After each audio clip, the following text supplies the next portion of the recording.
A whole lot of points scored in a district football semifinal, and a couple schools break long conference championship droughts. I'm John Ross, and this is This Week in High School Sports, powered by Michigan Student Aid. The first week of the football postseason is in the books, and there were a number of eye-popping notes from the 128 games in 11-player and 16 games in the 8-player. Maybe the biggest, literally, was the total points scored in the Waterford-Mott-Saginaw Heritage game. Mott won 77-63. Yes, 140 total points. That's 20 touchdowns. It's also the second highest combined point total in state history.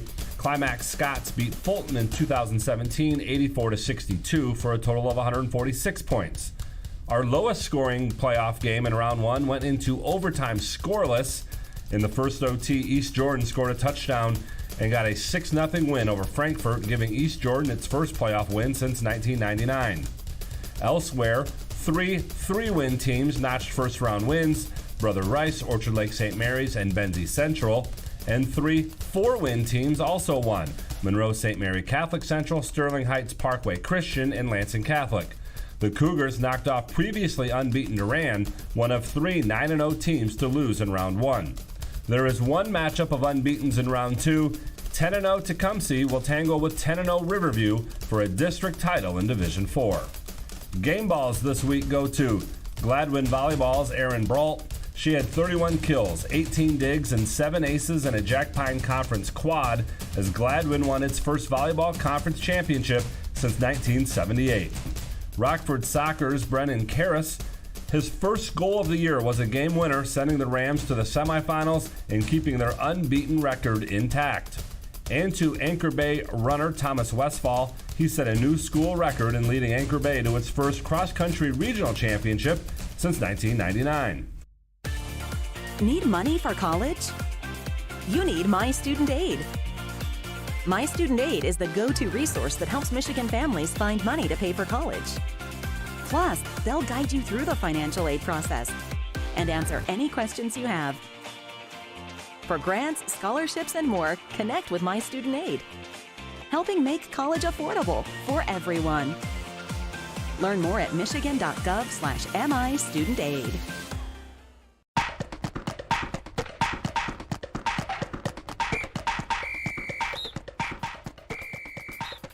Our weekly Be the Referee feature takes a look at the fine art of officiating with the MHSAA's Sam Davis. A soccer match is about to start. One team is wearing their road white uniforms, the other is wearing their home blues. It's pretty easy to spot the referee in the middle of the field wearing a bright yellow referee jersey.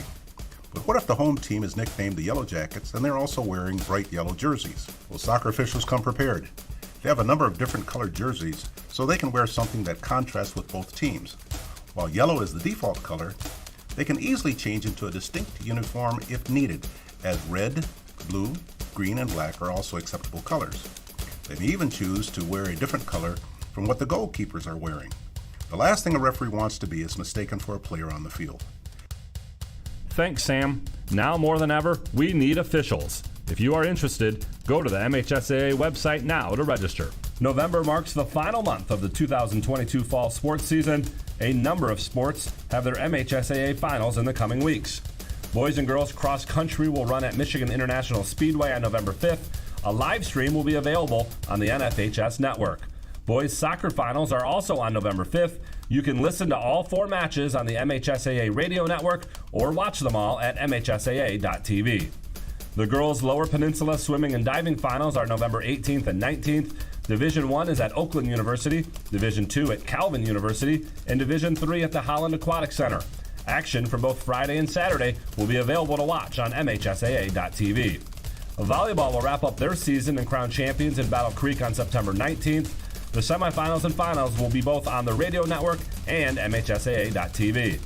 8-player football finals from Marquette on November 19th will be on both the radio network and the MHSAA.tv, and then will re-air on Thanksgiving night on Valley Sports Detroit. And then the fall season ends with the 11-player football finals at Ford Field on Valley Sports Detroit and the MHSAA radio network. For matchups, start times, and more, please check out MHSAA.com. You've been listening to This Week in High School Sports, powered by Michigan Student Aid, a production of the MHSAA network. Thanks for joining us. I'm John Ross, and we'll see you next week.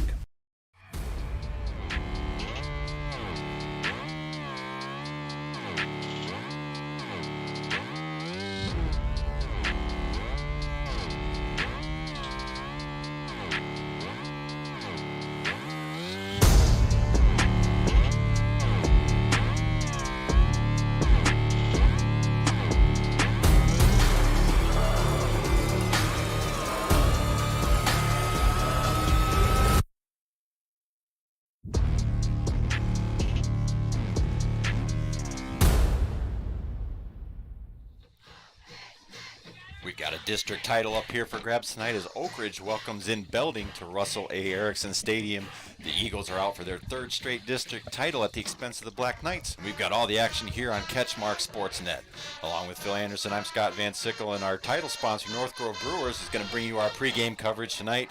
And Phil, as you know, this Oakridge program, they've been a force to be reckoned with year after year. And obviously, this year's team is going to be no different as they're looking for their fourth straight district title in the last 6 years as they get the action going here at Jack Sugar's Field. Yeah, you're right, Scott. Also, this is their 18th consecutive playoff appearance out of 31 appearances total they've had in the playoffs. So this Oakridge program has been very good for years and years, down the road too, and they look to be even continue that tradition, especially tonight, but in the future here. Yeah, exactly. And, as we kind of look at both of these teams coming into tonight's game, obviously this is a district championship. Winner's going to move on to next week's action to take on either Gladwin or Kingsford, going to depend on who wins that game. And obviously we won't know that tonight as that'll be a Saturday matchup. But, this Belding team, they're 9-1 on the season, and they are OK Silver champions. So obviously, they've been able to put together a really good season, hoping to continue it. While the Oakridge Eagles, on the other hand, also 9-1, took second place in the Lakes Division of the West Michigan Conference. So it should be a pretty good matchup here between two solid teams. And it is, Scott. Both these offenses are very powerful offenses. The Belding Black Knights, they're averaging 43 points a game and just giving up almost 18 points a game. On the other side, the Oakridge Eagles, they're averaging almost 33 points a game on offense and only giving up about 14 points. So these are a couple big scoring offenses and a couple stingy defenses. So it's going to be interesting to see who's going to basically take over and control the game. Is it going to be one offense? It's going to be both offense. Is it going to be a high-scoring game, or is it going to be a low-scoring game with the defenses taking over? It's going to be a really interesting game here tonight, Scott. Yeah, exactly. And, it's nice to see, too, that we had some pretty heavy rain earlier in the day. Yeah. It looks like that's all kind of cleared out. You kind of want to see both teams not have to kind of slog it through on a wet, mucky field or anything like that. So it should be, both teams being able to play at full capacity here tonight with dry conditions here after some pretty heavy rain. But, you look at this Black Knights team, as you said, Phil. I mean, they've been able to put up points in bunches. You look at their scores from this year. I mean, they've got 40 points, 60, 62, 46, exactly. 40, 44, 34, 36, and put up 56 last week in the win in the first round of district action against Howard City Tri-County. So this has been a team.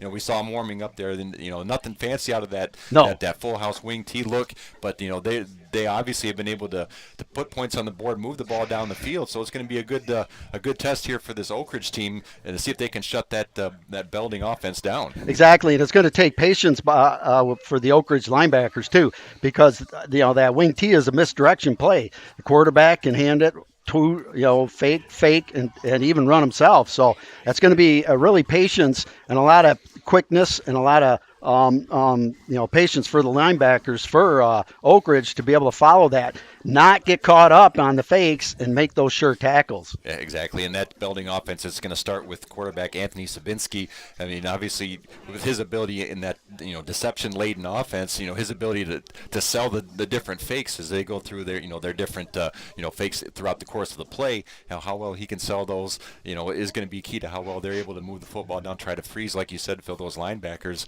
and get the open crease for whoever he does end up handing the ball off to, or if he keeps it himself. Right. That's going to be key.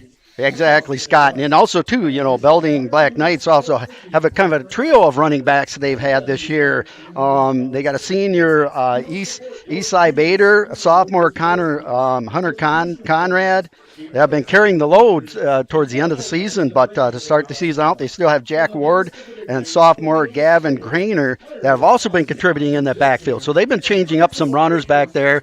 You really don't know. They don't have really a dominant runner. I mean, by some of the statistics, really, their dominant person is their quarterback, Anthony Shabinski. So that's going to be interesting to see that type of offense, how the Oakridge Eagles are going to handle that kind of offense, the run game. And also, when you're doing a run game like that, you're taking time off the clock. You're taking time off the clock. You're not allowing the other offense to get on the field, and so that's going to be a really challenge for Oakridge. Yeah, exactly. really too that it's going to start too with those linebackers, as you said. Brody Jennings being the leading tackler for this Oakridge team. He's going to kind of set the tone. As he's racked up 77 tackles on the season, so he's going to be the big key for Oakridge on the defensive end. And talking with Coach Kerry Harger, he said basically they've got to be assignment sound. I mean, when you play a style of offense like a wing T, you can't have guys pursuing down the line or exactly. Up the field. You've got to be able to maintain your spot, your gap, or however the coach has set up the defense. You got to have control of your area. Yes. And if you try to freelance, as Coach Harger said, you're going to put yourself in a bad position, and that's going to allow Belding to break off a big play. And obviously the Eagles don't want to see that happen tonight. So that's going to be one of the big keys is can they maintain those gaps in areas of control on the field, and we'll see if that'll let them be able to slow down this Belding offense, which has been a tough task for a lot of teams this year. Exactly. But let's look at the Oakridge offense here too. Running back Trevor Jones has been basically the workhorse of that offense. 6'1", 185 pounds. He's got some speed, quickness. He's got some good footwork, and he's been racking up 203 yards. 300 yards in some of the games this year. I think we've got him averaging, I believe he's about 140 yards a game, and like you said, Phil, 200 yards. He's coming off a 230-yard plus exactly in last week's district opener. So that's going to be one facet of this Oakridge offense to contend with. But we saw them warm up in that spread look. You also have to contain that passing game. That passing game also. Quarterback Matt Denisek. I mean, he's been pretty sharp this year as well. I mean, he's over 65% completion percentage. Thrown it over 130 times, and he's got over 1,200 yards through the air as well. And in a trio or a handful of receivers that he can get the ball to. So right.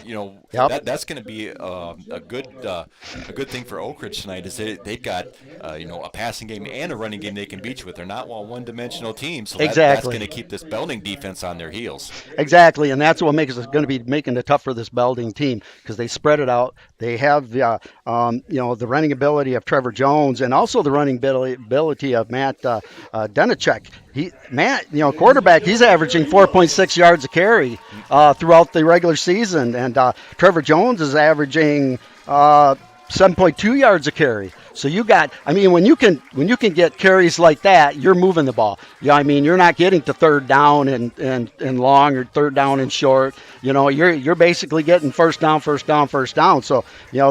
the power of that Oakridge offense. And like you said, Scott, with the passing ability of Denicek, with the receivers like Miller and stuff, they've just been doing a nice job. So they can hit the big plays with their passing, or they can just run the ball and control the clock, which is a nice thing about this Oakridge team. They can do either one and still be good at it. Exactly. They find themselves, trailing Belding. They can get that offense going in a hurry with the passing game, or they can, kill the clock essentially. Take the air out of the football with the running game in the second half. Exactly. They have the lead as well. So like you said, that's going to be a big benefit, and it's really going to put a lot of pressure on this Belding defense. They're going to lean on their linebacker Isaac Casey as well as their safety, Tyler Slocum.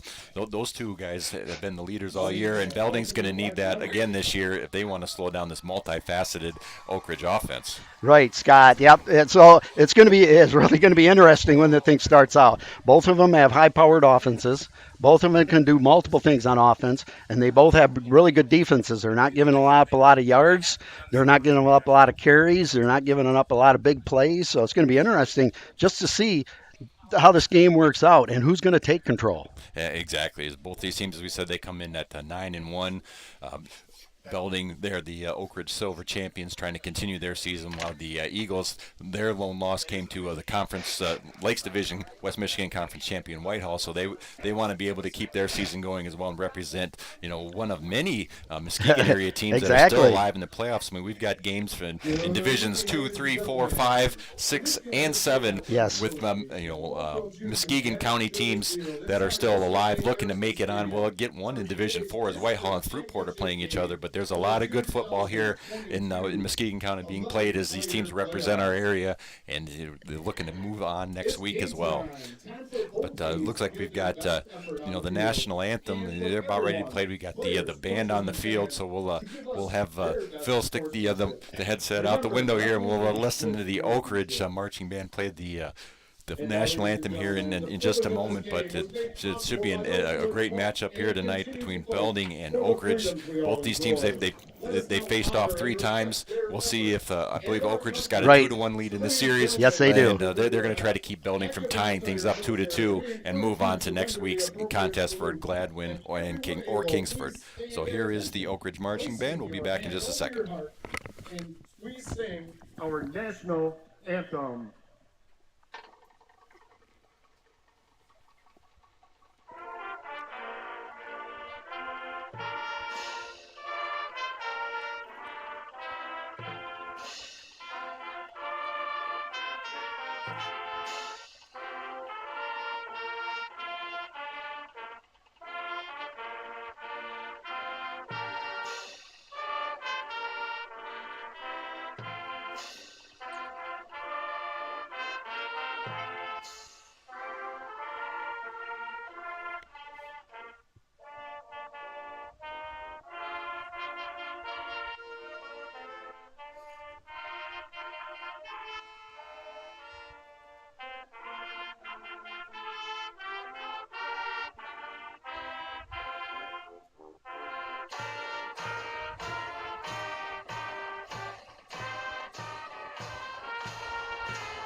Fine job there by the Oakridge Marching Band. As the Oakridge Eagles will get their first look at their offense here tonight. As Belding, they won the kick or the coin toss, but they deferred to the second half. So Oakridge will get the kickoff here to start. So let's take a look at their offense tonight. Obviously, as we said, at the quarterback tonight is Matt Danishek, and the running back is Trevor Jones. He's a junior.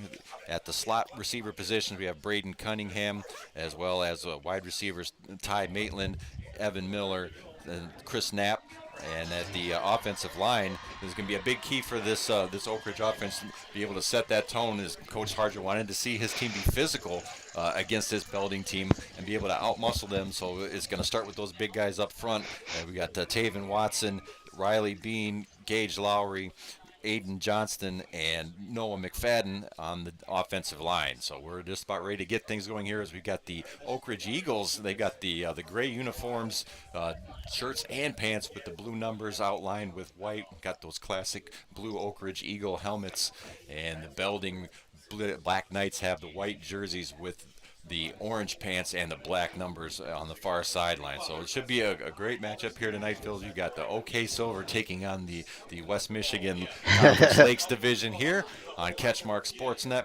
We want to make sure that if everybody, you make sure you go online and subscribe to the CatchMark SportsNet YouTube channel, and don't forget as well to like CatchMark SportsNet on their various social media accounts. They've got Facebook, Twitter, Instagram, and TikTok. Or for even more content, you can go to CatchMarkSports.com. So and on the YouTube, Scott, that's free. Exactly. That's free, so it's not going to cost you anything to go on YouTube and see the stream the game here. Now, obviously, this being a playoff game, the Michigan High School Athletic Association doesn't allow us to actually film the game, and so you can see it on YouTube, but you can certainly listen to us and keep up on the game and the score and what the excitement is going to be out there on this field between two top 10 Division V schools here. Number 4, Oakridge, and number 6, Belding. And we got a squib kick that's going to be down there at the 30-yard line. So the Oakridge Eagles are going to have great field position as Knapp is going to field it right there on the 30. So the Eagles will take over 1st and 10. No time elapsed off the clock. So we'll have 12 minutes to go in the first quarter as the Eagles ready to put things into play. Okay, so we're going to start out seeing this Oakridge offensive team. They got 3 split guys to the right, got their lone running back, Trevor Jones, and Denachek lining up at the quarterback position. You got a lone receiver on the left, too, so they're spreading them out. Going to pass out to the outside. It's going to be caught for a minimal gain. That's going to be number 7, Evan Miller, with the catch, as he's going to be hit. It'll be a number 17, Issa Batter, that makes the stop. Brought down on the play by number 17, Isaiah Batter. Going to be a pickup of 2. We got 2nd down and 8 yards to go. Football on the 32-yard line. So the Oakridge Eagles offense comes out throwing the ball. Just a short sideline pass, just to kind of see what this Belding defense is set up to do. So it's going to be a fake at the handoff, and it's going to be a pass on the outside. And it's got a lot of running room down on the far side of the field. It's going to be a nice pass and be a first down. Knocking him out of bounds on the play, number 10, Tyler Slocum. Chains move as the Eagles are able to take it up to the 46-yard line. As that completion went to Chris Knapp. Gain of 14 on that pass play, so they use a little bit of run action there, Phil, to set up that pass to the outside. It's a short pass, but able to get some running room thanks to that fake. Exactly. First possession for Oakridge. Their first two plays are pass plays, and giving them a lot of room, a lot of big play opportunity for this Oakridge offense. Got a 2-by-2 set. As this is going to be Danasek on the keeper right up the middle. Is going to cross over the 50-yard line into Belding territory. They'll give him forward progress to the 49. That's a nice pickup there on first down as Hunter Conrad steps up to make the stop for Belding. Yeah, 4 yards on first down. It makes it 2nd and 6. That just makes it a little bit easier for the offensive plays you're going to be calling for Oakridge here. You got a lot of different stuff you could do when you gain 4 or 5 yards per, on every possession. So a nice job so far starting out for the first possession for this Oakridge Eagle team. So they go back with that 2-by-2 set. Black Knights 3 down linemen ready to rush. We've got a man in motion. That's going to be the handoff. That's going to be Braden Cunningham trying to get the corner. Oh, a nice stop there. That was a 17 Batter on the stop. It looked like they're going to limit that carry for about a yard. So we'll have 3rd down, 4 yards to go as the Eagles look to continue this drive. They're facing their first 3rd down. See if they can convert it here. Yeah, this will be 3rd down and about 5 yards to go. So, yeah, 3rd down conversions.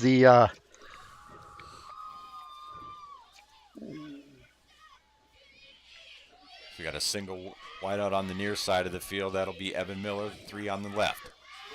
That's going to be Jones on the carry, trying to get that first down. He's got to cross over the 45 down to the 44 is where he needs to get to. I think he's going to be about a half a yard short, Phil. We'll see what Coach Harger is going to elect to do here on 4th down. You'd imagine the ability of Oakridge to be able to move the football down the field, that they're going to go for it here on 4th down. Exactly. We'll have to keep an eye on Danasek because he is the punter as well. They might drop him back quickly here. Definitely. Quick kick as well. But the Eagles so far this year on 4th down, they're 60% on 4th down conversions, so the high percentage of 4th down conversions. So looking over to the near sideline as the Eagles moving towards the south end zone.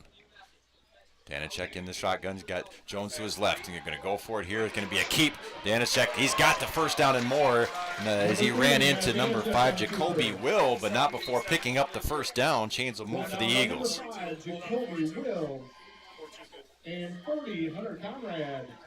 Forward progress will be at the 43-yard line.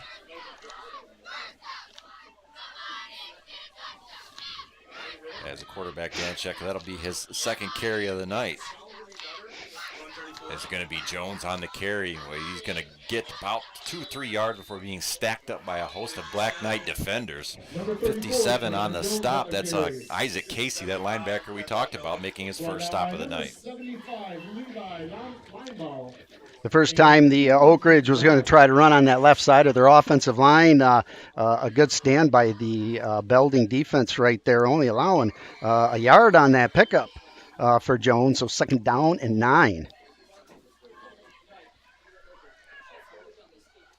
So let's have a man in motion.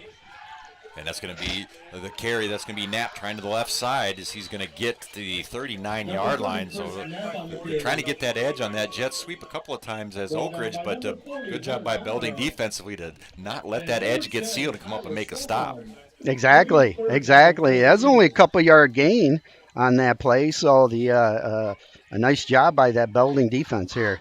It brings up a third down and about 7 yards to go. So we'll see what kind of setup. Obviously, we've seen so far, this side of the field is 4-down territory for these Oakridge Eagles, and with a 60% fourth down, rating, they're certainly going to keep on trying to run that ball. Danacek on drop back. Now he's going to tuck it, looking to run. No, he's going to throw. He's still behind the line of scrimmage, and we've got the Knapp was the intended receiver. Had Coden McNeil closing in quickly on coverage, as that pass looked like it was just a little bit off the mark, a little bit to the left of the would-be receiver. Going to bring up 4th down and 7.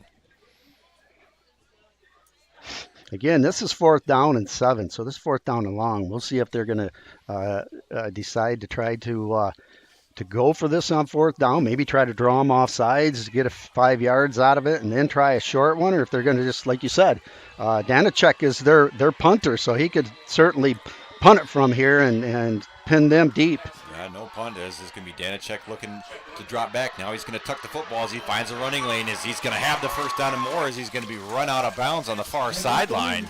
So Danacek, originally looking to throw the football, but he saw something he liked there, Phil, a little bit of daylight, and he's able to run for the 1st down. Again, they've 2 4th down situations here, and they pick up that 1st down. That's a very confident offense out there right now. When you can pick up 1st downs, 4th down and 7, and pick up your 1st down with a nice scramble run by Danacek.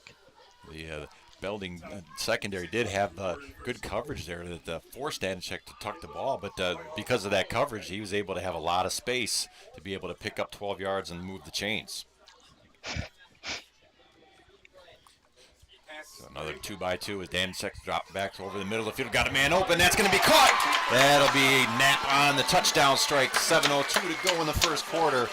As the Oakridge Eagles strike first, a nice pass down the middle of the field, lofted it up there to Knapp. He hauled it in for the score. Yeah, so far it's this first series has been Matt Danacek, quarterback for Oakridge. He's run the ball 3 times, and he's been passing the rest of the time. And a nice touchdown, nice 27-yard touchdown pass to put the Oakridge Eagles up 6-0. Well, the Eagles going to go for 2 here. Nice first series for Danacek. 3 for 4 through the air, 53 yards and a score. And we'll see what they can get here on the 2-point try. Danacek was going to go for the throw initially, but pulled it down, ran it in for the 2-point conversion.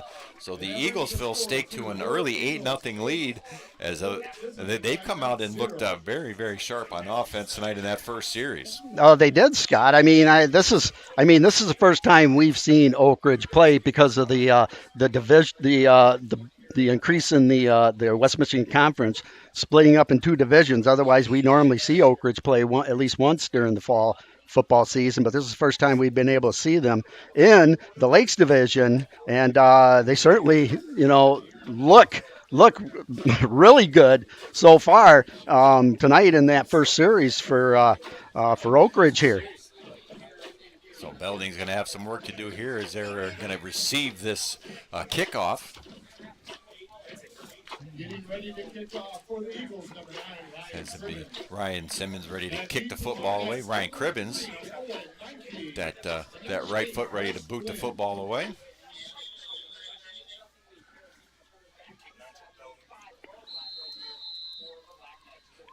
Be a high end over end kick. He grabbed it at the 12. It's going to be number 8, Flynn, on the return, still on his feet. Good return as it'll set the Knights up with good field position as he'll take it out to the 44-yard line, and that'll be where the Black Knights take over. 1st down and 10, 6:53 to go here in the opening quarter. Let's see what they've got on offense with that wing T power running game. See if that Eagle run defense will be up to the task here tonight. Exactly. So, so far the indication it kind of looks like it may be that big offensive game between both these teams. We'll see what the Belding Black Knights can do on their first possession here, if they can grind the ball out and get some yardage out of this. Full house backfield is at the carry. Look like it's going to be McNeil on the carry. First man going through that line, tackled by Julian Primer on the stop. That run went up to the 47-yard line, so it's a pickup of 3 for McNeil. Brought down by number 24, Julian Primer. And you can see too, Phil, how tough this T formation is going to be to stop. Exactly. They do a great job of the fakes. Does the quarterback? As there's going to be another handoff into the middle of that line. Trying to read that number. That's true, and it is. It's hard to read. When they're running between tackles and everybody's there, it's just hard to read who's in on the tackle and who's running the ball. But that was a good stuff by that front four of the Oakridge defense for no gain. Yeah, specifically Wyatt Douglas leading the way on the tackle, one of those starting defensive ends, a senior for Oakridge. We got 3rd down 7. And it's going to be a handoff. That'll be about 40. Hunter on the carry, boy, and he's going to get maybe 2 yards on that one, Phil. So that run not gaining a lot of yardage there, being up a 4th down and long. Exactly. The Belding tried a couple times off the right side of their offensive line, and now they came to the left side of their offensive line. So this is going to be a decision. Are they going to be a 4th down team here? And it looks like they still got. Well, no, it doesn't. I really can't tell. He's in the shotgun. Is he going to punt it, or is he going to try to? It's going to be that running kick. That running punt kick. So nice boot by Sabinski. That's going to pin the Eagles deep in their own territory as the ball finally going to come to a rest about the 6-yard line. So the Eagles are going to have to work the length of the field as they take over. 4:55 to go in the quarter. They'll have it 1st down and 10 at the 6-yard line. 6-yard line. That's going to be quite the challenge for this Oakridge Eagle team. Their first drive tonight was a 10-play, 5 minutes. They took off the clock on that first drive, being able to score off a nice 27-yard pass. So now they're getting it back at their 6-yard line, and we'll just see what they're going to be doing down here. It was mostly a passing first possession for the Oakridge Eagles. We'll see if they try to maybe settle down, run the ball a little bit more, open it up a little bit more. But that Belding defense is looking pretty good, actually looking pretty good tonight. So Oakridge trips right. For Danachek, he's got Jones to his right. Handoff's going to go to Jones. He's got a nice lane on the edge, going to be run out of bounds. Looks like he's going to be close to the 1st down as he ran out of bounds on the far side. I think he's going to have it at the 15-yard line, so he can be about a yard short. But when you're in the shadow of your own end zone there, the own goalpost, you want to make sure you can at least get a 1st down. If you have to punt the football away eventually, give your punter some room. Exactly, but Trevor Jones with that speed and that footwork got around the outside, got to the sideline, and had a lot of room to get upfield. So Danachek with the pass. It's going to be Cunningham still on his feet as he crosses the 20-yard line. He'll have it out at the 21-yard line. That'll move the chains. 1st down and 10. So they're able to move the chains there before running into Cody Manley. Going to wrap up Cunningham. Pick up a 6 on that pass play. The Eagles giving themselves a little bit of breathing room starting at the 6-yard line, now out to their own 21. Give them a little bit different plays they can run here. They're still checking the sideline, checking the coach, offensive coordinator, seeing what play he wants to run. So trips left for Danachek as he's going to tuck the football, falling behind Jones, the running back. Trying to get that corner, slips through a couple of arm tackles, and looks like he's going to have the 1st down before stepping out of bounds. So you see how dangerous Danachek can be with the run game as well. As he's been able to tuck the football a few times and able to get some nice gains. So they're going to mark him back. I thought he had the 1st down, Phil. They're going to mark him out of bounds at the 29. So no 1st down, just an 8-yard run for Danachek. But a good 8-yard run, and so far, like you said, Scott, Danachek is Danachek's that the quarterback out there, the manager on that field right now, and he's running that offense to top form here. Jones on the carry right in the teeth of that Belding defensive line. And look, they're going to give him forward progress out to the 33-yard line, so he'll have the first down. Chains will move this time. Took just a play later than what I thought. Yeah. But, Chains still move. The Oakridge Eagles marching down the field. About 3.5 minutes to go in this first quarter. Eagles on top, 8-0.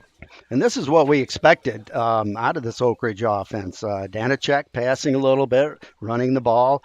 Trevor Jones getting some outside room and getting some more yardage and running the ball. Be a quick pass. It's going to be Knapp on the catch as he's going to be wrapped up by number 4, Gavin Craner. We'll see where they spot him down, if he'll have the first down. If not, it's going to be second down and short. They'll give him the 43. They'll give him the 43, so that'll be good enough for a first down. 10-yard completion from Danacek to number 30, Knapp. And those are just short passes. I mean, the receivers are just coming downfield 5 yards. It's either sideline or cutting back towards the middle of the field, and they're just short passes, which are good, safe passes for any offense to be able to run in. Well, that's the beauty, too, of that spread look on offense. It's going to open up a lot of lanes as it'll be Danacek. Oh, it looked like they're going to... A little bit of a face mask there. For that flag to come, you can see it from up here. It looked like he was... The face mask grabbed as he gained a yard. Oh, yeah. That's going to tack on some extra yardage for the Eagles. Should be our first penalty of the game as well, as we'll wait for the officials to make the call. Got that conference there right in the middle of the field. Be a personal foul face mask against Belding. Be another 15 yards tacked on. They're out at the 44-yard line. Originally after that run by Danacek, and the football is going to move out to the 43-yard line of Belding, first down and 10. Yeah, that penalty had really hurt Belding there. It was a really hard pull on the face mask. But again, Danacek is taking control of this offense, and he's going to run the ball or he's going to drop back and do a little bit of passing. So first down and 10, down to 2:15 to go in the opening quarter. Belding trying to stack the line as Danacek will keep it.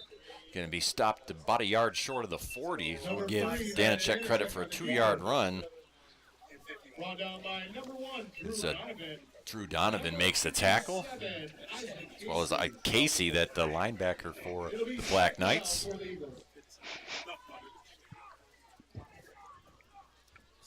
So Eagles moving the football down the field, already leading 8-0 in this district final matchup.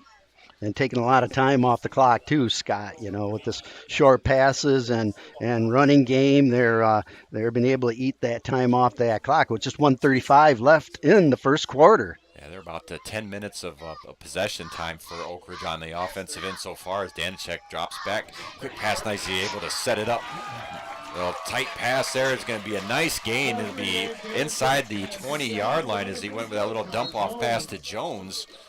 And it'll be marked down at the 27-yard line as Conrad brings him down, but that's going to be another big gain there for Oakridge.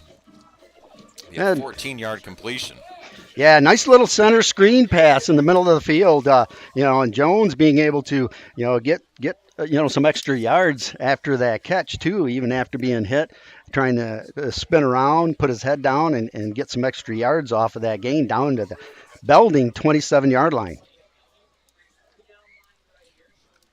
So 3 linemen for Belding. They're waiting for that pass, and it'll be Jones. He's got a running lane off that left side. Good job by Oakridge to seal it. Is going to be taken down right about the 10-yard line. It'll be McNeil on the stop. That'll be a big run there for Trevor Jones.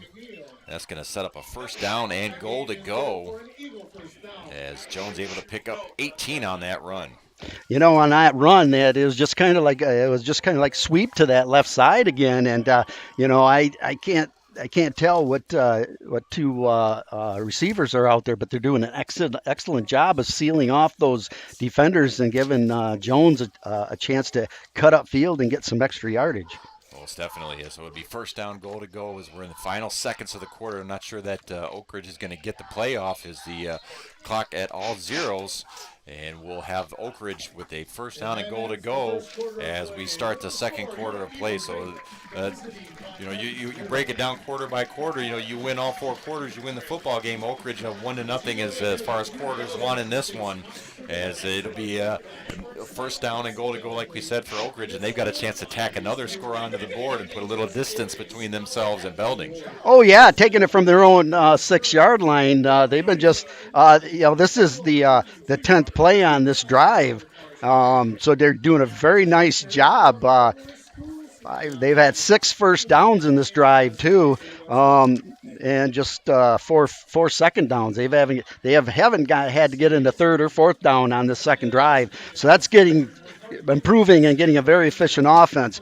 First, second down, first down, first down. So they've just a very good offensive drive again on their Oakridge's second possession of the game, starting out the second quarter, and they're down on the Belding 10-yard line right now, really putting some pressure on that Belding defense. Again, if you can run the ball, and you can run the ball fairly well, and you can throw passes and get some short passes and get some of your receivers downfield, you're keeping that Belding defense on their heels. So they're kind of having a hard time trying to key on any one player, and they can't seem to key on any one player. No, they cannot. I want to remind everybody, too, tonight's broadcast also brought to you by Van Dyke Mortgage, Lakeshore Durga Insurance Group, Grieve Law, West Michigan Divorce, and Big Stone Therapies as the Eagles make their way onto the field here, ready to get this second quarter underway, and they've got themselves set up in a great spot here inside the 10-yard line with first down and goal to go. Come back with that 2-by-2 formation. Danachek in the shotgun, got Jones to his right.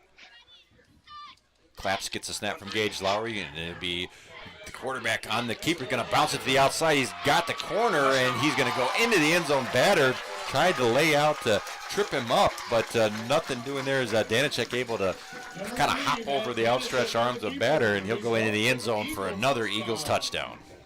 It's either Danachek passing the ball for the first score or him running the ball for the second score. It's all been quarterback Matt Danachek for the Oakridge Eagles here on this first half. And he did a nice job in that first quarter, 6 for 7 through the air, 83 yards, and he's also able to run the ball 6 times for 30. So he's been definitely the productive quarterback that they've hoped that he would be here in this one so far. Eagles set up to go for 2. Jones, the running back to the right of Danachek. Danachek drops back, got a man on the outside. Nice job as the receiver laid out, but the pass will be incomplete. Looked like they were trying to get it to Miller as that pass fails.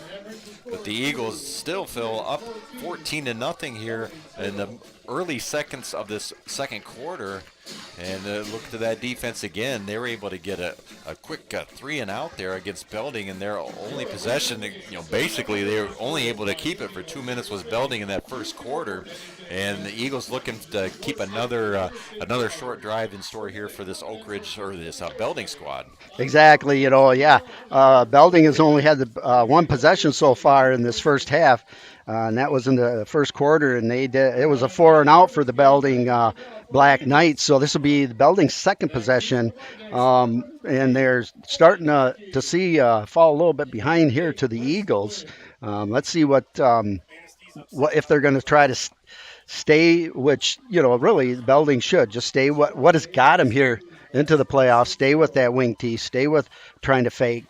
Stay with trying to grind out the yards. And let's see what they can do in the second half. Maybe throw in a little passing. But they're going to have to try to keep the Oakridge defense on their heels a little bit so they can get some momentum. Cribbins kickoff, a nice run back. You grabbed it at the 15-yard line. That's Flynn with the kick return, and he's going to take it out across the 45-yard line. So you've seen a couple of nice kick returns there by Bryce Flynn. We'll see if they can turn it into something here on the offensive end. As we said, they went 3-and-out. See if they can take advantage of this good field position as they take over 11:43 to go in the half. Exactly, Scott. This is what they needed. They need to get some good field position here right off the bat on a nice kick return by Flynn. And so we'll see. Belding just stick with what's got them here, that wing tee. And try to just grind out some yards. They need to get some first downs in this second series of the first half. It's going to be Zabinski, the quarterback on the keeper, trying to get the corner on the far side.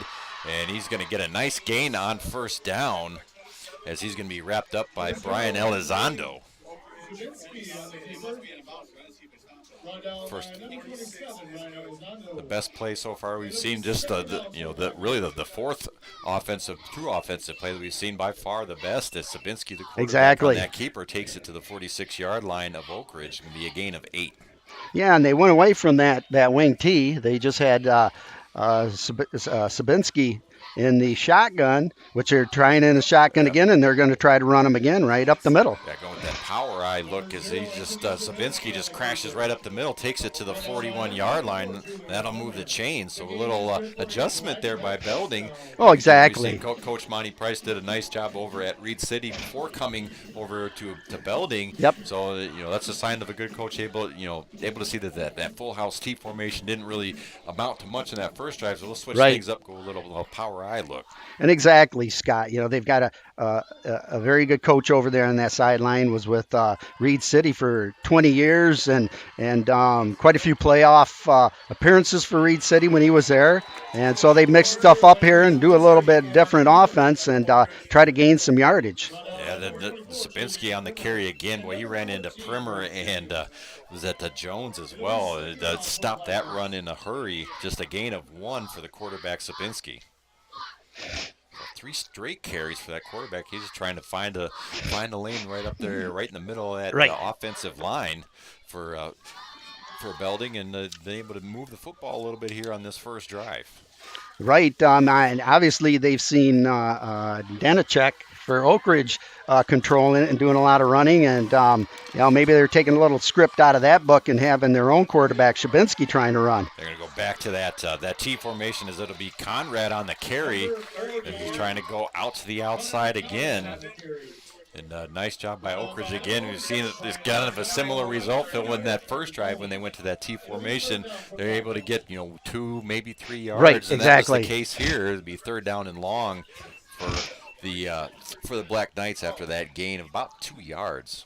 Right, yeah. That T formation so far hasn't been, they got to, but the Belding offense has to, loosen up this Oakridge defense. They're back to that T formation. Let's see if they try to grind it right up the middle again. So it's going to be Sapinski with a couple of fakes, going to roll out, going to loft it down the field, got a man open. That's going to be complete. First down, as it's going to be Owen Minke on the catch. As those chains will move. As Cunningham on the stop for Oakridge, but not before a first down, be the second first down for the Black Knights. Football at the 28.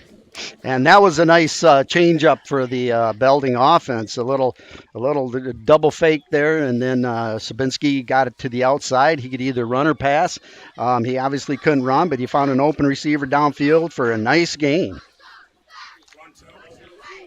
It's going to be McNeil on the carry. He's going to run into that combination of Primer and Jones again. It'll be second down for the Black Knights. Football marked dead at the 20. We'll call it the 21-yard line. Second down. We call it 8 yards to go. Again, a nice drive for the Belding Black Knight offense in this second series of the game for them. They've kind of mixed it up with the T formation and some quarterback sprint out runs, a pass here and pass there, and this will be the first carry for that middleman in that T formation, number 6, Jack Ward. He's just going to go right up the gut on that dive play, stopped by Elizondo, but not before another first down. Football at the 12, so the Black Knights kind of getting their footing here on the offensive end.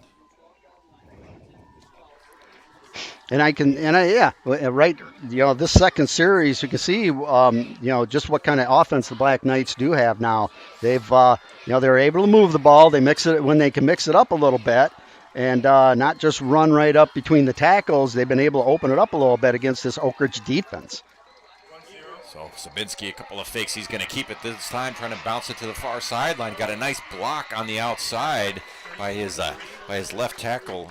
that Levi line ball. The Oakridge defense strung that right out to the sideline. He may have gotten a couple yards, Sabinski, on that, but not a lot. But a good job by that Oakridge defense stringing that right out to the sideline, forcing him out. Yeah, he had the line ball out there to block, but just outnumbered was the blockers by the Oakridge defense. Exactly. So be a gain of 3 yards, 2nd down and 7. Black Knights inside the 10 trying to get on the scoreboard here on their second drive. That's going to be Batter on the carry. Well, he's going to be stood up. Good job by that middle of that Oakridge defense as they were ready for that run up the gut, and they stopped Batter for no gain. It's Kyle Weaver, the man to wrap up on that tackle. Okay, bringing up a 3rd down now. 3rd down for the Black Knights at the 9-yard line. They can get a 1st down at about the 3-yard line, but obviously this is 4-down territory for them. They certainly don't want to come out of here with a touchdown, but let's see what they're doing on this 3rd down and long situation here. T formation again, the handoff's going to be it to Ward again, able to rumble through a couple of arm tackles. He'll go into the end zone, 9-yard touchdown run as the Black Knights are on the board. 5:45 to go here in the half. And that was just power run there. Phil kept those legs turning. Exactly, right up the middle. Exactly. Oakridge not able to wrap up Ward. Wishing we had some heights and weights on the Belding roster to see, but exactly. From up here, Ward looked like he got some a little bit of thickness there. As he's a tough and he man does. To bring down. He looks like a stocky, not short, but a nice stocky man right in the middle of that wing T formation. So it's going to be Sabinski with a nice fake on the rollout, and they've got the catch on the 2-point pass as that goes to Drew Donovan. So Oakridge, they're going to see their lead shrink to 14-8. And nice job by Belding to respond, Phil. That first drive, quick 3 and out, but this time the Eagles, or the Black Knights, able to milk about 6 minutes off the clock. Exactly. Move the football down the field and get into the end zone to cut this lead down to a 1-score game. Exactly, Scott. And it took 10 plays, 6 minutes.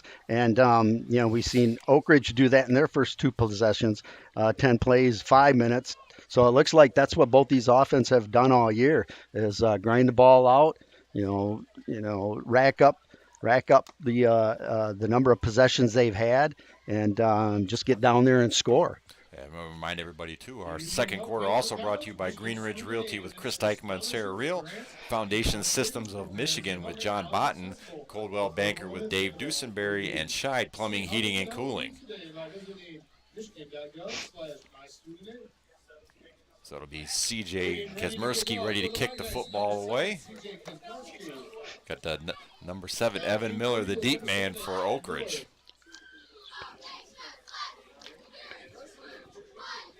See both teams kind of settling into that groove, Phil. You got all all the butterflies and everything out of the system here in this playoff game. And now we're just back to just playing football here. We'll see if the Eagles have an answer for this Belding touchdown. So Kazmersky, a little squib kick. Be grabbed at the 28-yard line, and that's a Knapp with the pickup there, as he's going to be wrapped up and stopped by Hayden Halliday. And the Eagles will have the football, pretty good field position. We'll call it the 39-yard line as they take over. 5:40 to go in the game, playing with a 14-8 lead. And this district final, Division 5 district final here. The winner's going to move on next weekend, most likely on a Saturday, to take on either Gladwin or Kingsford as they're playing tomorrow. Exactly. And Oakridge, their last possession, they went 94 yards for a touchdown. And so let's see, they're at their own 39-yard line, got a lot of room here. Yeah, that's Jones.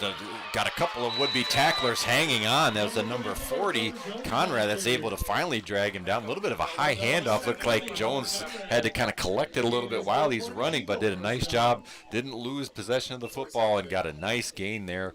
And he's going to move the chains football on the Belding side of the football field. We'll call it the 47. And it'll be a gain of 14 for Jones. Nice gain, with Jones getting the outside. He's he's 6'1", 185 pounds.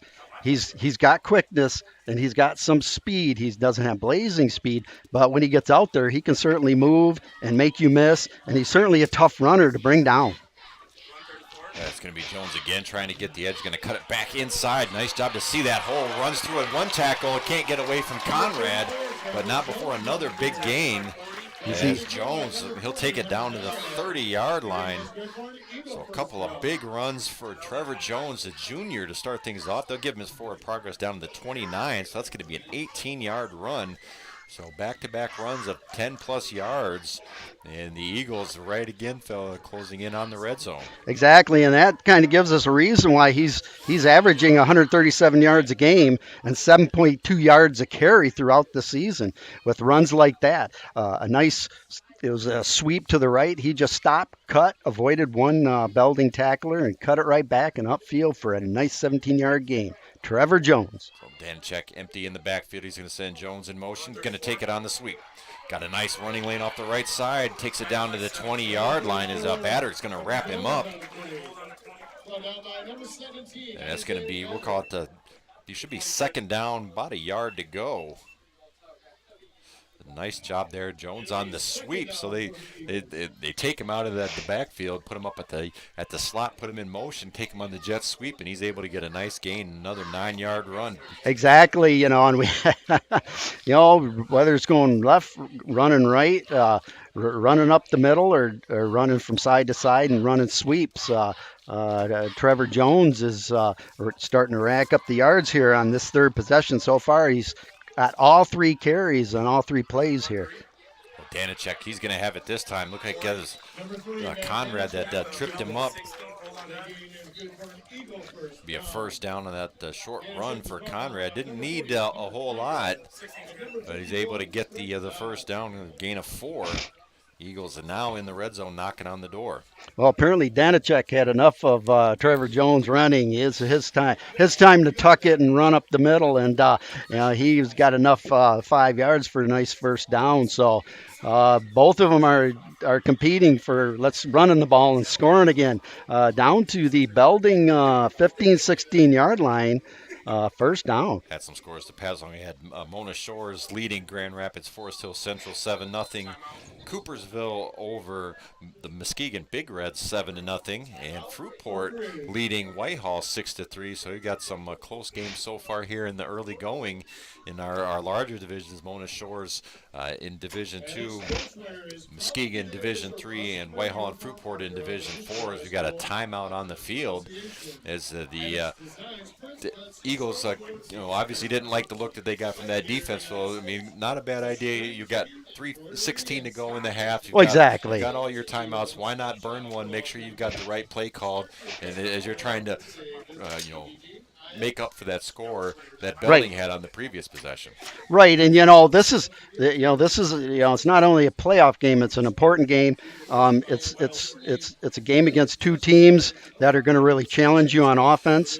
And you can't take lightly getting down inside that red zone and not being able to punch it in for a score. And speaking of the red zone, the Oakridge Eagles actually are in the red zone, are about the 77% efficiency in the red zone. So that's pretty good for scoring touchdowns also. So we got first down and 10 as we come out of the timeout. That's going to be Jones on the carry. Got a seal on the outside. He's going to take it inside the 10 down to the 9-yard line. It's going to be Tyler Slocum on the stop. That's going to be another nice run for Jones on first down. Be second down and short. Again, Oakridge can get a first down. And being able to grind more time off this clock with 2:40 left in the first half. They just have to get across the 6 to get a first down. As it'll be Jones again, trying to bounce it to the inside. No, now he'll go back outside. We got flags come out at the end of that run. As it'll be Holiday that'll wrap up Jones. We'll have to see what the flag's about here. As it was a 2-yard run by Jones. It looks like they either got a horse collar or a face mask, because they. Look like the officials are going to agree with you there on the face mask call, Phil. It'll be the second face mask against the Belding Black Knights. But otherwise, exactly. Well, and it has game penalty-wise, just those two infractions. This one not really going to cost a whole lot, as it'll be a half the distance to the goal penalty.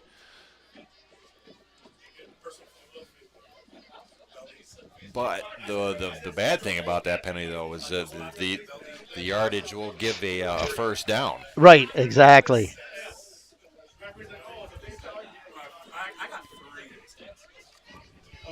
So the officials are going to move that football down to the 3-yard line.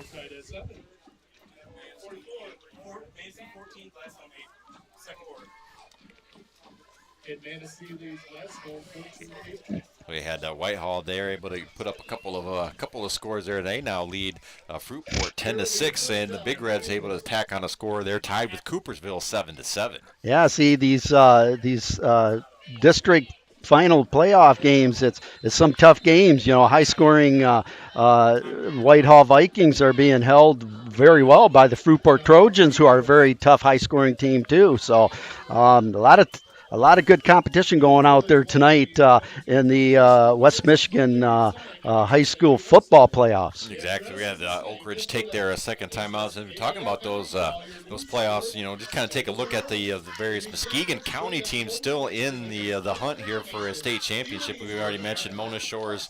They're taking on Grand Rapids Forest Hills Central. The Sailors able to take care of Traverse City Central last week, and Forest Hills able to knock off Reese Puffer last week. That's a Division II contest there. As we said, Coopersville and Muskegon, that's a Division III matchup. Coopersville knocked off Cedar Springs, shut them out 28-0, while Big Reds, boy, they rolled against Sparta 64-9. Yeah. Fruitport, as we said, taking on Whitehall. Fruitport able to take out Ludington last week, and Whitehall knocked off Big Rapids. And we've got a couple of the smaller divisions we haven't mentioned yet. We've got Muskegon Catholic Central taking on Reed City, as the Crusaders knocked off Kent City last week. Reed City beat Montague, and in Division 7, Ravenna able to eke one out against North Muskegon 10-7, and Ithaca beat Lake City. As it'll be Jones going to go right into the end zone on that play, untouched, 3-yard touchdown run for Trevor Jones, the running back. He gets in on the scoring action. So we've got Danachek with one through the air and one on the ground, and now Jones will tack on a score. 1:57 to go here in the half. And the Eagles got themselves a 2-score lead here, trying to make it a 14-point advantage here with the 2-point play. And that was only a 7-play drive, but they started at their own 39-yard line. But they took about 3 minutes off the clock too, getting it down below 2 minutes here before the first half. Oakridge also going for the 2-point conversion. Got I formation look, as it'll be Jones with the leap across the end zone line there, and he's got the 2-point run to open up this Eagle lead to 22-8. And that's only appropriate that Jones gets the run, as he was the featured back in that drive, Phil. He carried it 6 times. Yes, he did. 53 yards, had those 2 big runs to start off that drive, one for 14, then one for 18. Really, I mean, he had 6 of the 7, carries in that drive. Yes, he did. He was exclusively kept on the ground in that drive for Oakridge, as they were, Coach Harder talking about using that physicality to outmuscle this Belding team. They did that there, kept it on the ground, kept pounding and pounding the football, got it in the end zone for a score. And right, and that offensive line for the Oakridge Eagles has been able to handle that defensive line, at least keeping them occupied enough for either Jones or Dunachek to be able to find the right hole, and get up the middle or take it to the outside. So a nice job by that offensive line, which we'll go through and name him later on in the broadcast, give him some recognition for doing such a nice job. So Cribben's ready to kick the football away for the Eagles. Be a low squib kick going to go through a couple of the up men and be grabbed by Flynn, I believe, that's going to have it at the 17 as a flag comes out. Return by number It was a 6, not 8. Excuse me. Those numbers down there So- pretty tiny on those jerseys. A little tough to see. It is. But it was Jack Ward that's going to take it out to the 31-yard line. We'll have to see what the flag about him. You don't want to assume, but most of the time that's going to be an infraction against the return team, some kind of illegal block. We got the flag down at the 28-yard line, so we're going to mark it back. Should be a 10-yard. No, they're going to spot him down. Yeah, 10-yard mark off. First down and 10. Football at the 18-yard line.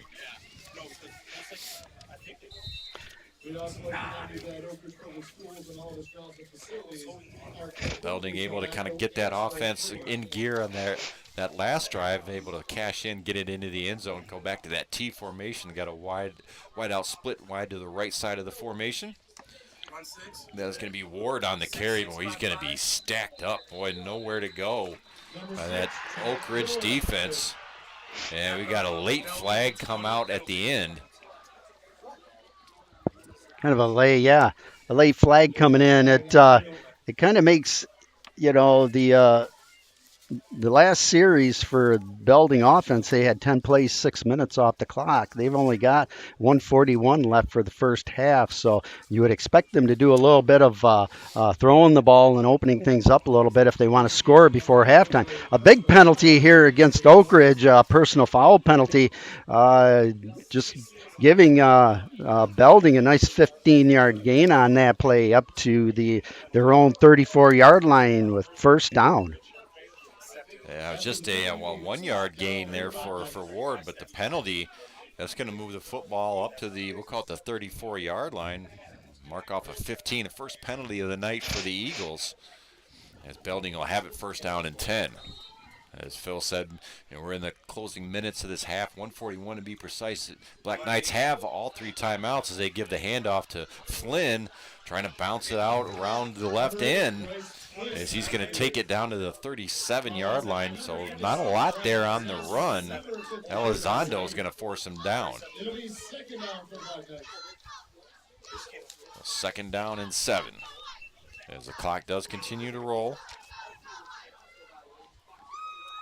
1:15 remaining.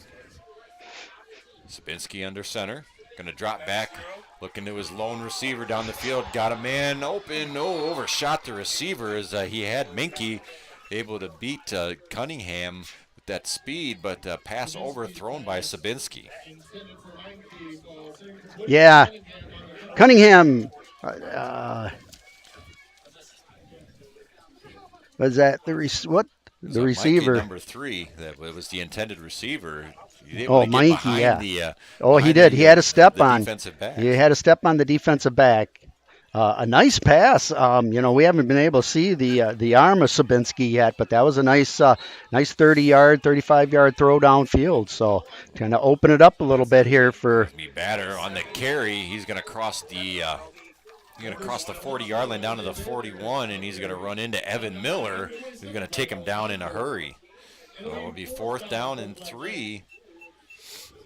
So we'll see what they've got in store here on this 4th down attempt, trying to keep this drive going and see if they can get some points on the board here before halftime.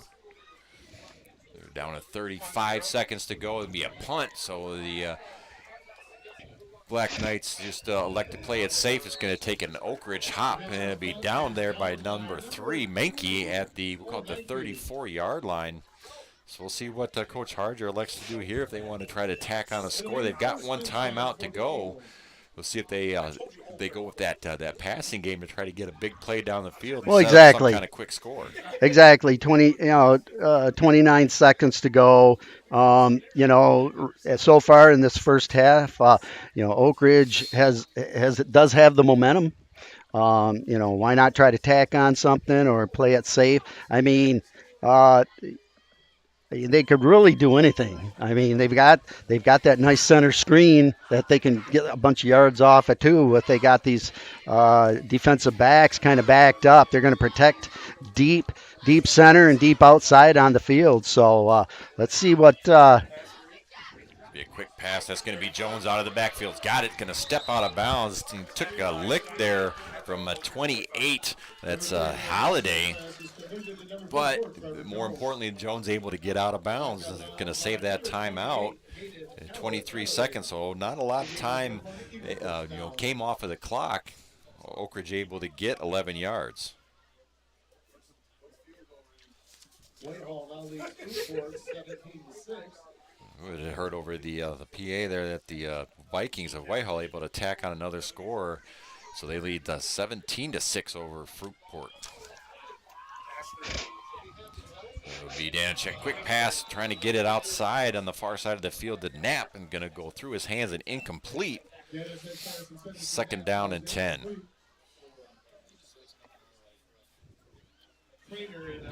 20 seconds left on the clock. With this passing here, I mean, obviously there's with some passing and getting out of bounds here. They've got enough time for a couple passing plays here. Maybe hit something, try to hit something deep, at least on this play. So trips right for the Eagles. It'll be Danachek going to get it outside, and that's going to be caught as number 5, Arnando Rapp. And he's going to be taken out by Botter. Not a lot of yards there, but just 2 yards on that pickup.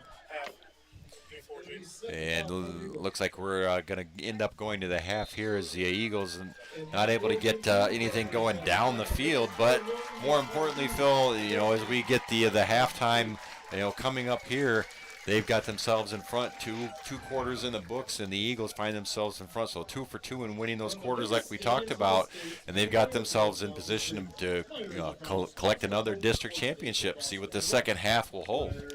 Exactly, Scott. The Eagles came out, scored on all 3 of their possessions except this short one here in the fourth, towards the end of the half here. But 3 big. Thank you. And so nice job by the Oakridge Eagles coming out on fire. We see why they're such a powerhouse team and have been a powerhouse team. They've been able to run their offense just like they do. Even though we know that their power is Trevor Jones, running back, and quarterback Matt Danachek, and some of it in the way he spreads the ball around to his different receivers. They've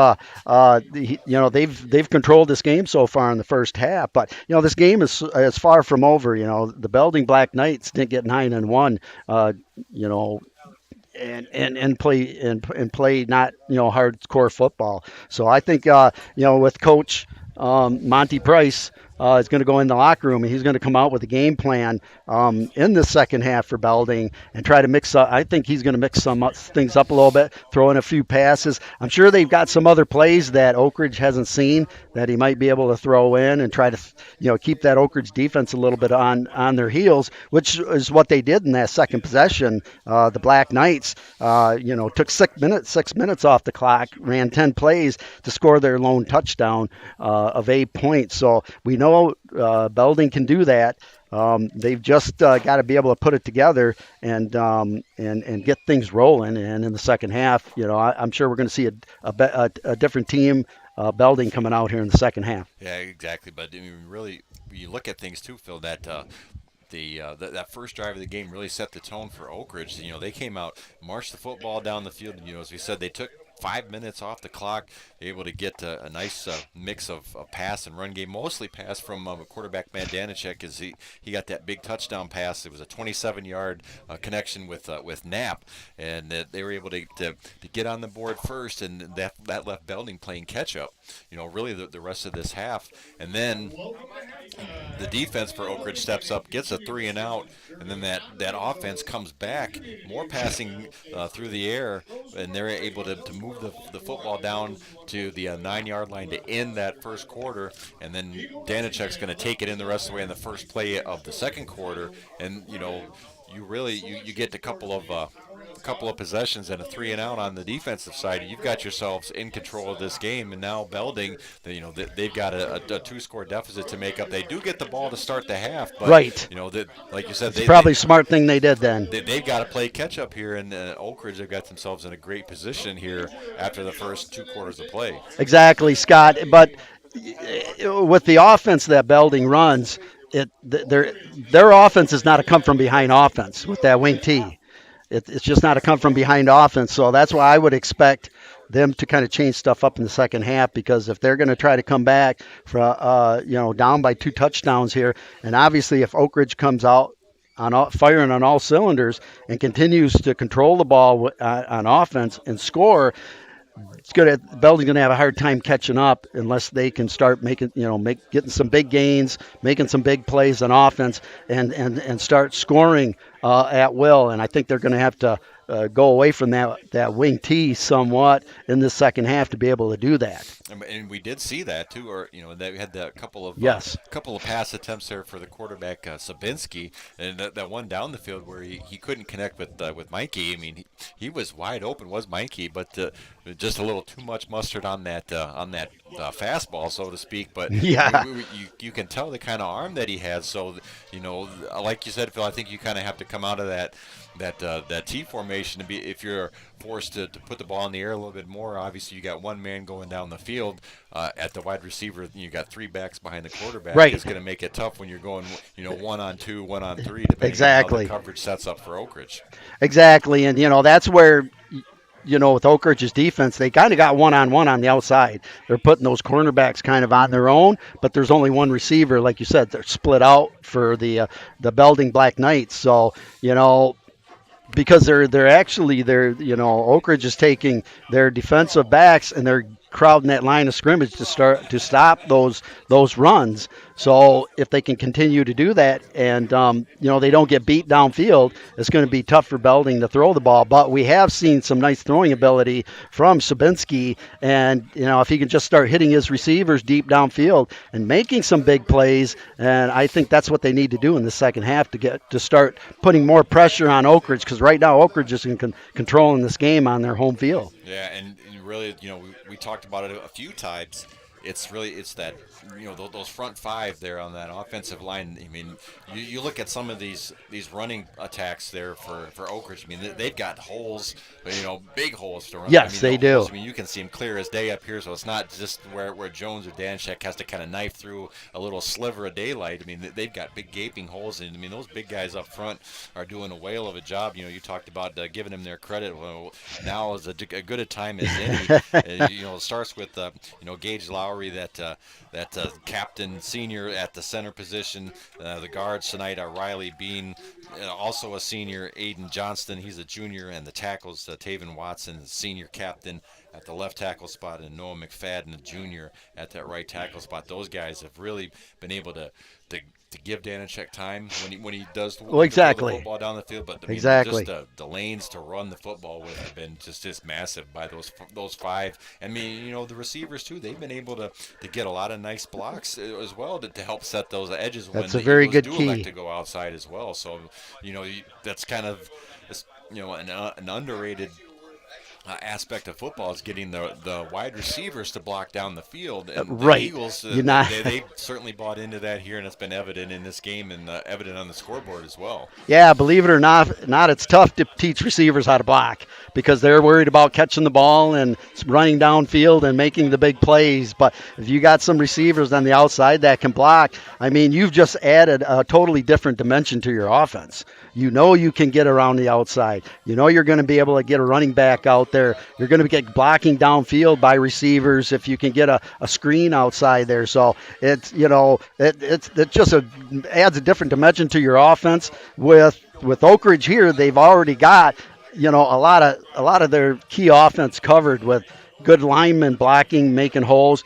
They got an outstanding running back in Jones. They got an outstanding quarterback in Danishek. And when you get them receivers that can block, plus they can catch downfield, you've just got, really you got an unstoppable offense, really. Yeah, and, really, and one of the things, too, that really helps that scheme is just the way that they set up, right? you spread everything out, 2x2 sets with the wide receivers, Yep. trips, right, trips left, whatever. You're spreading the defense out, but Coach Harder and his staff, they're using that to help set up the run as Yes. well, because the Oh, yeah. defense has got to go outside to cover those receivers Yep. because they have that downfield threat. Right. So that makes those lanes open up a lot more, and that that's a kind of a nice way to kind of scheme things too, to set yourself up for big plays just by the way you line up. Exactly, Scott. And and on the other side, you're talking about an offense that spread things out to open up your run. Belding, they pack everything in, so they're relying on their offensive linemen, their big offensive linemen, to be able to power and push that defensive back and getting those backs in there. And with the deception of having a couple fakes here and there and not knowing who gets the ball, they rely on a lot of that inside the tackles, pounding inside the tackles. And the thing is, they haven't been able to really do that today. With this Oakridge defense that's actually been, they've been putting 8-9 guys in that box to stop that run, and then trying, to hopefully, they don't when they do drop back for passes, it's getting evident because it's 3rd and long, so they're going to maybe pass the ball. So the Oakridge defense has been able to come up with, they know kind of what Belding's going to be doing, so they can play for the pass, they can play for the run, and they've been able to stop it so far. On most of their drives in this first half, obviously they've had that second drive. That was a 10-play, 6-minute drive that they drove it downfield. But Belding was throwing the ball too in the meantime, so they were opening that up. They weren't packing the inside, so they threw that at them, and I expect that more out of Belding in the second half, to do a lot more throwing. Yeah, I mean, especially trailing by 2 scores, and the way that the Oakridge has been able to move the football down the field and put it in the end zone, you have to think that that passing game is going to come into play big time. Oh yeah, definitely for this Belding squad. And we just see, and the other thing that was interesting was when they had that success, they went away from that T full house backfield. Yeah, they did. They kind of went to a power eye where they had the quarterback was the deep man. They had essentially two fullbacks and a running back in front of the quarterback. So they just hammered that ball right up the gut, and they were able to move the football down the field. As compared to that first drive where there was a 3 and out, you kind of look at it, look at those drive charts. You had a couple of pass mixed in here and there, but they had it at the 46-yard line. That was another big key too, was the kick return game. That was a Ward that had an excellent, about a 30-yard kick return. Right, exactly. That drive up. So that's been kind of their saving grace to set them up with good field position there. But they just kind of hit the ground and kind of grinding things out. And the offensive line, you give those guys for Belding some credit too. The left tackle, Angel Medina, left guard, Drew Wilmore, center, Riley Powers, right guard, Levi Linebaugh, and right tackle, Keegan Dieters. Those 5, plus the tight end as well, is that they've got that 6-man front, Drew Donovan. They were able to open some holes in that second drive, so they're going to have to figure out a way to be able to replicate that here if they want to be able to get some points on the board, not only opening holes for that running game, but giving, Sabinski some time to get the football down the field. Right. They do elect to pass the football. Right. Play action pass for Sabinski. We were talking about Belding being successful when they've been passing the ball. They've actually dropped back a couple times in that second series of possessions they had, and he was actually in the shotgun a few times, and that kind of changes things up for what the Oakridge defense is going to be seeing there. And so that kind of throws that defense into a little bit of a, okay, we got to wait and see what they're going to do, instead of being aggressive and coming up to that line of scrimmage and supporting and trying to stop that run. So, the Belding's a smart team. I mean, they haven't averaged 43 points a game for nothing. So they're going to come out here and try to get that offense going and start scoring some more points and try to limit Oakridge on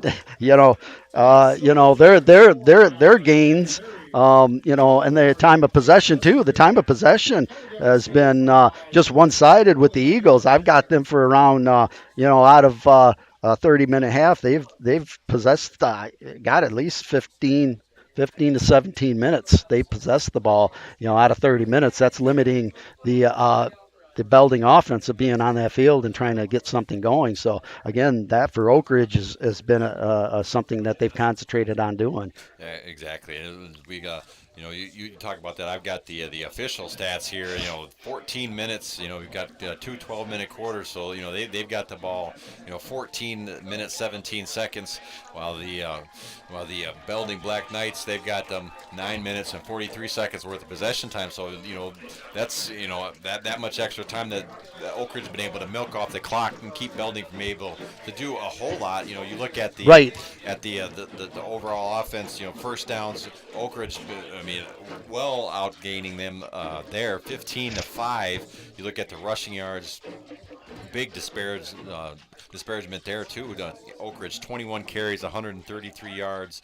Belding 50 carries for 50 yards. So that Oakridge running game has been stout, certainly in this one tonight. And not a surprise with Trevor Jones. You look at the individual numbers. He's got 11 totes tonight, 87 yards and a touchdown.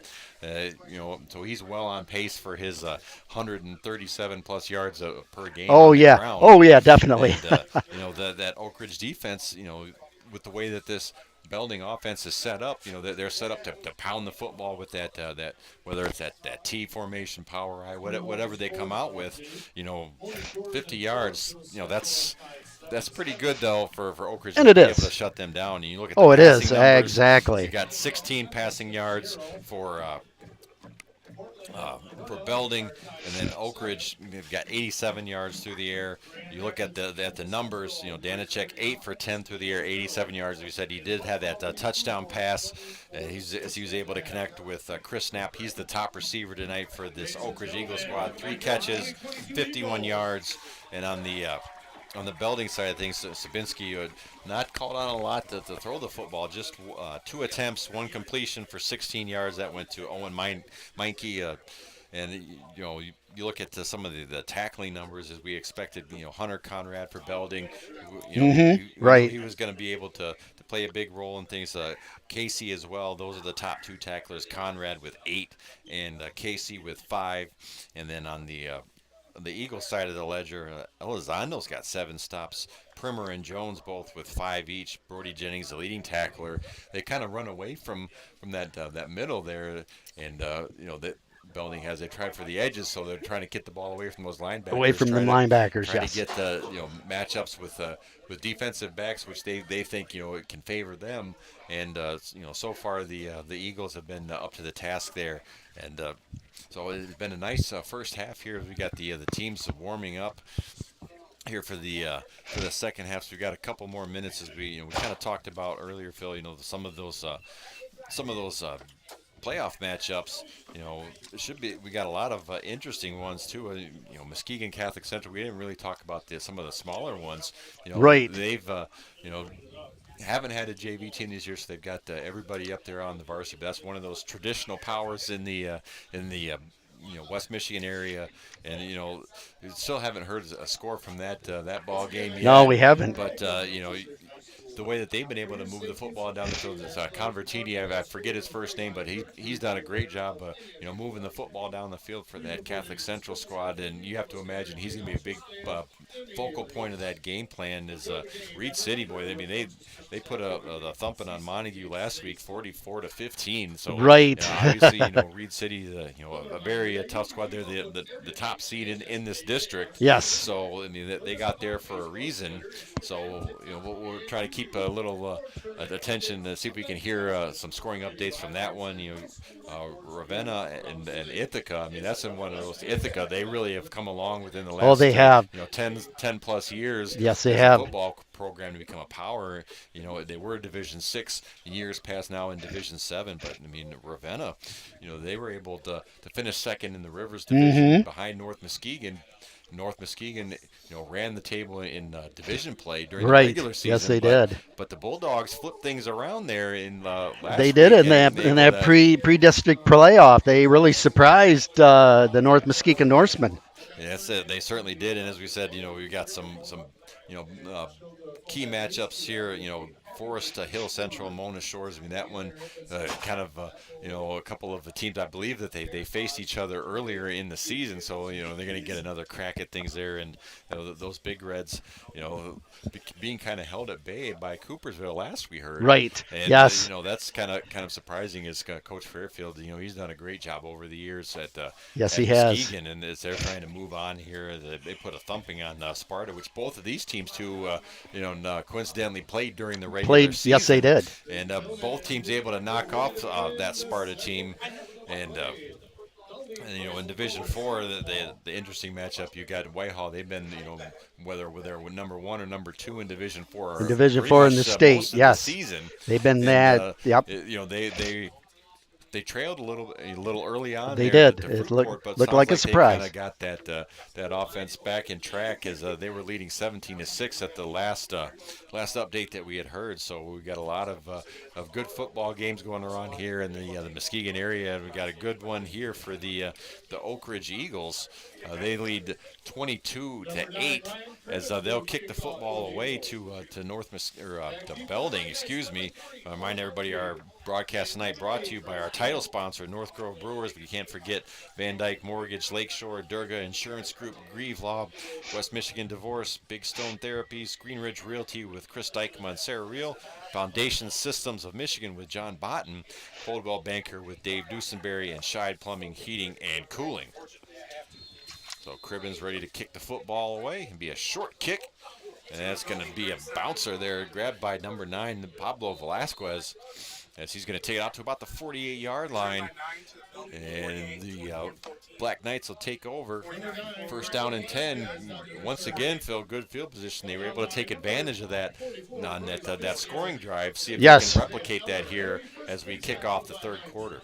Exactly. Let's see what Belding comes out in this first possession of the second half. If they're gonna kind of mix it up a little bit, stick with their wing T. Throw a little bit difference at this Oakridge defense, especially these strong linebackers.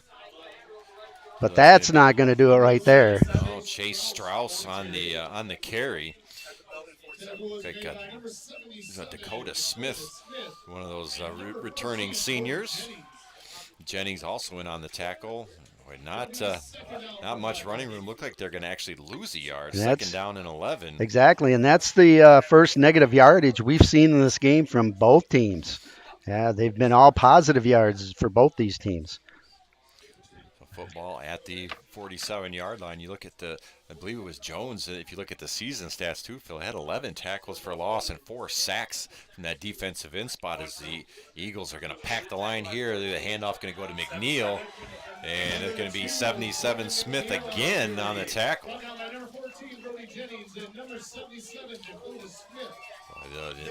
Get back to the.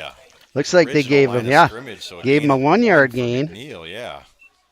Third down and 10. Brings out third down and long. Let's see if they try to maybe drop back, do a play action pass, try to get a receiver downfield, or a little sideline pass for Belding here. They got one receiver out to the right of the field, and they're back in that wing T.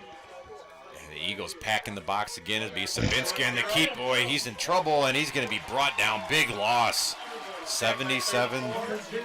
Smith in on the tackle. Jones as well. Boy, there was just nowhere to go. Just collapsed the left side of that Belding offensive line. Exactly. Oakridge didn't take the double fake to both the running backs, and Zabinski was trying to get around to the right side, hiding that ball, but the Oakridge defense wasn't fooled by it.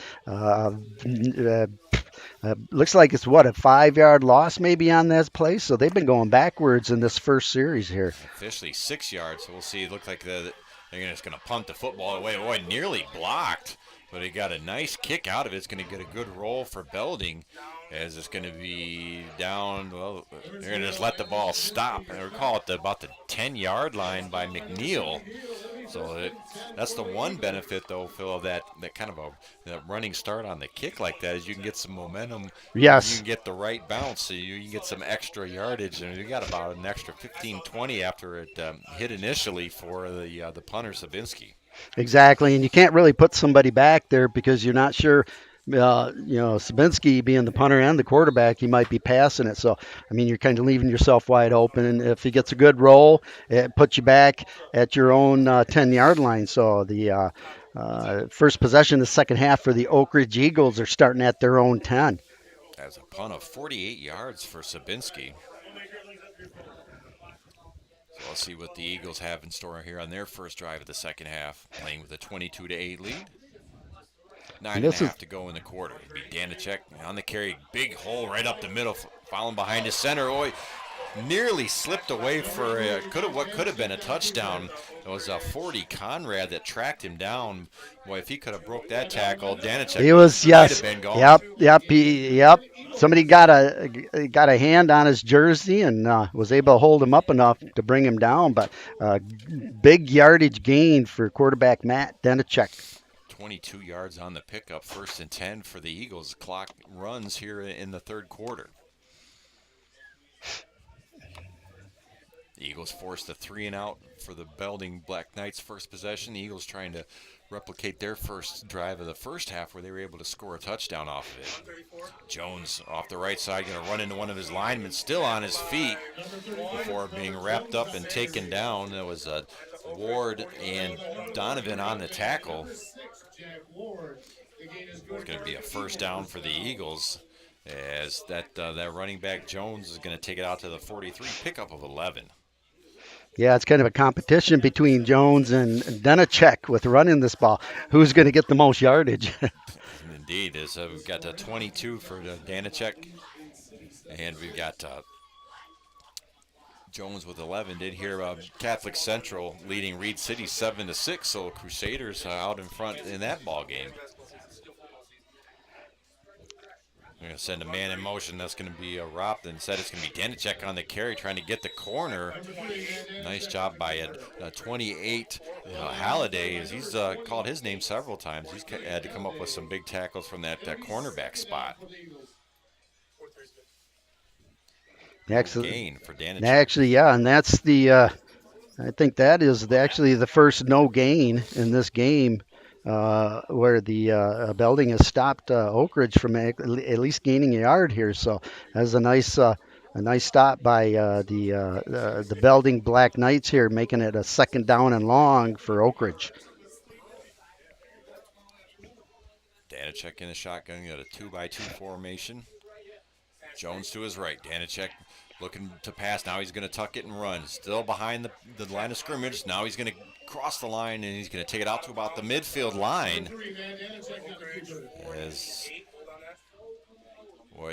They're going to give him. Well, I can tell you, Phil, I thought he got out at least to the 50-yard line. It looked like he did, didn't he? That he got a right foot out on the far sideline at the 48-yard line. They got him back at Oakridge's own 48-yard line, making it third and about 5 yards to go. But everything in the playbook still open here. This is third and manageable. This is going to be Jones trying to get the corner. Nice stiff arm. Gets it again. Now he's across midfield. Going to be thrown out of bounds by Slocum. Boy, that's might be just. Boy, that first stiff arm was lethal. He just pushed him right to the ground. That was a nice stiff arm there. It looks like 10. Yeah, it brings up a fourth down. He didn't give him the yardage, Scott. Oh, no, they certainly didn't. But a couple of spots where I thought he got farther than he did. And he did. He looked like he did. He looked like he spun around and kind of got at least close to the first down marker. But they got him down at fourth down, and this is their third fourth down possession in this game so far. And each fourth down in the first half, they were able to advance the ball for a first down. Well, Danicek, he's going to have the first down. No doubt on that one, as he's going to be stopped by Ward. Football at the 45-yard line, a gain of 4 for Danicek. Again, right now in this game, they're 100% on fourth down conversions. That was their 3 for 3 so far in fourth down conversions for their Oakridge Eagles. 6:45 to go in the third. Eagles on the move. First down and 10 football at the Belding 45. Eagles trying to tack on to this 22-8 lead in our district final matchup. Yeah, it's going to be Jones again. Bounces it to the outside. Got some nice blocking from those wide receivers. He's going to take it down to the 35-yard line. And if he didn't get it, he's going to be awful close to the first down. Yes, he is. Yeah, maybe half a yard short. Indeed, half a yard short, indeed. But again, I mean, there's just big holes there for running backs. And he's got the speed to get it around the outside, and then he cut it up, and you can see when he's going to make contact and try to run through one of those defenders, he kind of tucks down, protects that ball, gets a center of gravity, and then hits forward and is able to gain more yardage after that. So quite the running ability by Trevor Jones here. So second down, about a half yard to go. Knapp on the end around. Oh, and he's going to be hit there by his Donovan. Nice defense. Nice defensive aggressiveness for the Belding Black Knights here. It'll be a tackle for loss.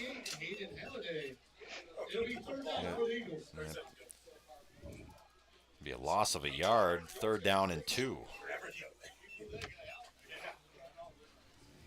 Yeah, their first negative yardage of the night for Oakridge here. So still third and short, though.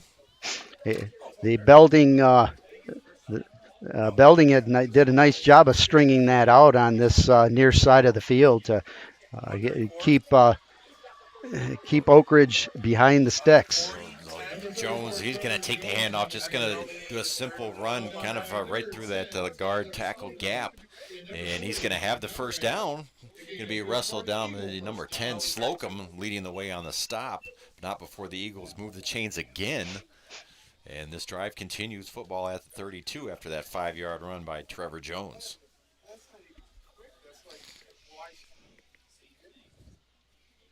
Again, he's just a simple play there. Just feed it right into the belly of Jones, and he's able to kind of pick where he wants to go with that left side of the line, really opening up some nice holes on that play. Same play basically again as Conrad hangs onto the ankles to bring him down. Jones going to get about 2. We'll call it the 29-yard line. They'll reach out a little bit, get an extra yard. Exactly. And the Belding had a blitz coming around that left side, but, and it looked like he was going to get Jones in the backfield, but, Jones with that quickness just got up in there quick and was able to avoid, that defender and got up there and get a few yards gain on this in that first down play. Kind of running on that left side behind Bean and Watson. Those two opening up some nice holes. It's going to be Danachek going to pull it out of the belly. Going to keep it as he gets the outside flag out. Danachek trying to get the end zone. He does, but we do have a flag down at the 28. We'll see if that's going to be a hold. That's going to come back. Exactly. That's in that area for one of them receivers. For one of those receivers out there and trying to help out, breaking out that big play, but nice run by Denachek, with that quarterback keeper getting around the right side, and the touchdown's going to be called back here. Yep, that is going to be a hold. Be one of those wide receivers the official holding up one of the numbers couldn't tell who he said it was. But the football is going to move back to the 37-yard line after the penalty. Only the second penalty on Oakridge tonight, the first one in here in the second half. So it kind of puts them behind the sticks here a little bit. Second down and with 15 second down. But the way this offense has been rolling, this doesn't seem to be much of a setback for them. 3:31 to go here in the third. The Eagles eating up 6 minutes on this drive as Danachek drops back. Going to be flushed out of the pocket and just going to toss it up. And we've got the Belding sideline looking for a grounding penalty. We got one of the officials here running up late. He didn't throw a flag, but he's going to talk to the head official about whether or not that was grounding. He was not out of the tackle box. No, And, no, he wasn't out of there. I mean, there was a receiver in the general vicinity, probably about 10, 15 yards, away. So they are. It looks like they are. Yep, he did drop the flag. They Yes, are he going to did. call intentional grounding. So that is going to be back-to-back penalties for the Eagles, and it'll be loss of down.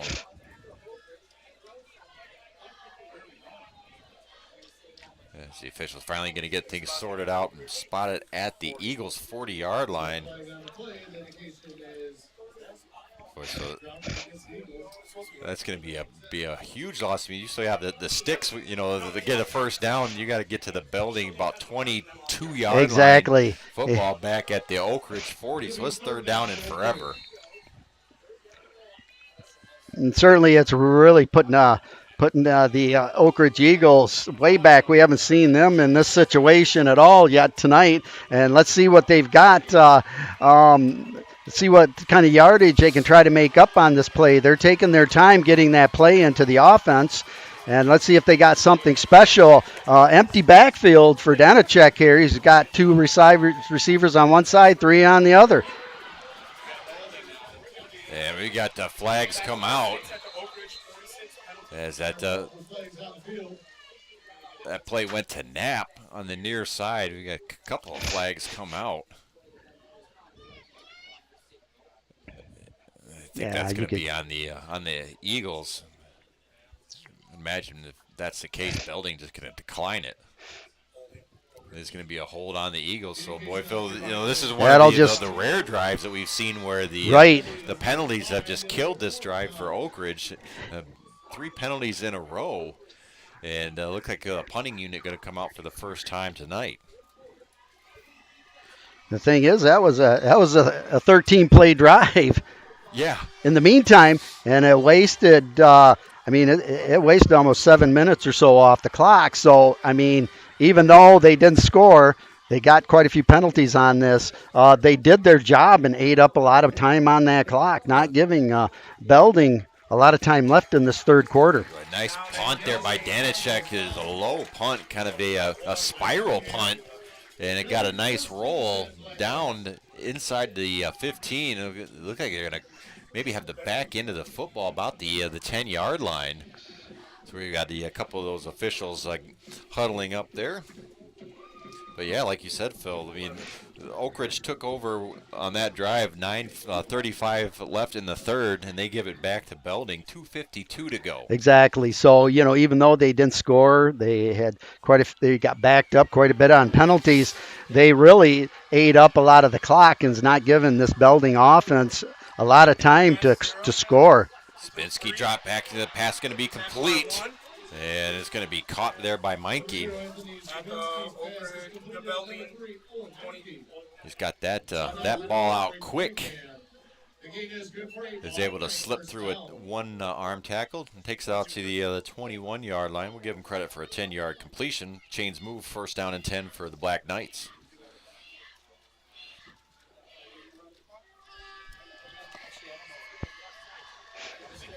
That T formation again is going to be a Bader. They're going to stretch it out. Oh, he's going to cut it back. Got a running lane. Going to have a first down. Boy, that's going to be a breakdown there on the backside of that defense, Phil, as Jones makes a stop. But Bader's got a nice gain, first down. Yeah. He spotted at the 37-yard line is Bader. They had that play stretched out. And they did. But a nice cutback. A very nice cutback by Bader. Doing a nice job out there. And the weak side of the play, not ready for it, as Bader picks up 16, first and 10 for the Black Knights. They're going to go to Conrad. They're going to pound it up the middle. As he's got a couple of defenders hanging on, Jennings and Stephenson. To make the tackle. It'll be a pickup of 8.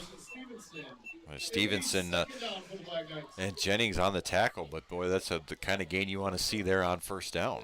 Oh, exactly. Now their offense seems to be, getting a little bit of momentum. They had a nice stop on that long drive that Oakridge got all backed up on, and now they're trying to switch that momentum. Oh, Sabinski got the pass blocked down. That Jones, 34, Jones. got those arms up there and knocked it down. And that's a smart defensive end. If you can't get in there and penetrate quickly, you get your hands up in the air and knock that ball down. So bring up 3rd down and 2. Nose of the football at the 45 for Belding. Got 1 minute and 8 seconds to go. Here in the 3rd quarter, Eagles leading this one 22-8. They stacked the box on this one. Looking for that run, as that'll be better on the carry. He should have the 1st down. They'll give him forward progress out to the 48. 1st down and 10. So unable to come with a stop there on 3rd down. Chains will move. We're down under 1 minute to go in the 3rd.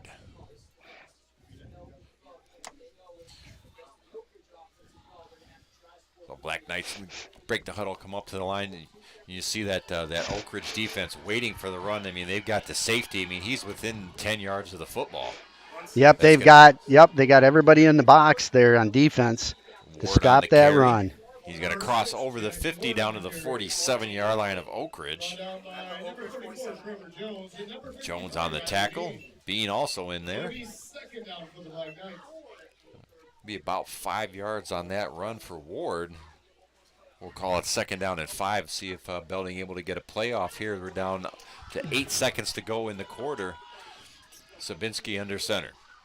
Able to get it off here. And he's going to fake the handoff. Going to keep it himself. Trying to bounce it to the outside. Got a couple of blockers out there. But nice pursuit by the Oakridge defense. As not a lot. Also leading the way. Yeah, not a lot on that run. Again, Oakridge strung that out all the way to that far sideline, doing a nice job of stopping it. Maybe a yard or two on that game, but that brings the closing to the 3rd quarter with the Oakridge Eagles in the lead, 22-8. Want to make sure that everybody out there get you subscribed for free to the CatchMark SportsNet YouTube channel, and don't forget as well, so they've got a heavy presence on social media as well. They've got accounts on Facebook, Twitter, Instagram, and TikTok, so make sure you go on there and like those pages and follow them there. Or you can go to CatchMarkSports.com to get even more coverage. And CatchMark doing a nice job. I believe we've got 3 games being covered by the CatchMark family tonight. That's it. Nice. Heavily involved in the West Michigan sports scene. And doing a very nice job covering the West Michigan Conference. As big as this West Michigan Conference is getting this year, it's going to continue to grow with more coverage, hopefully, and we'll be able to bring you games like this on a weekly basis for all the teams. So we got a scoreless 3rd quarter there, Phil, as we get ready to get back to live action. And there's Oakridge still leading 22-8.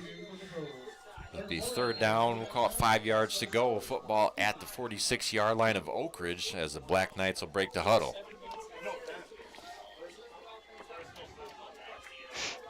Stick with that full house backfield.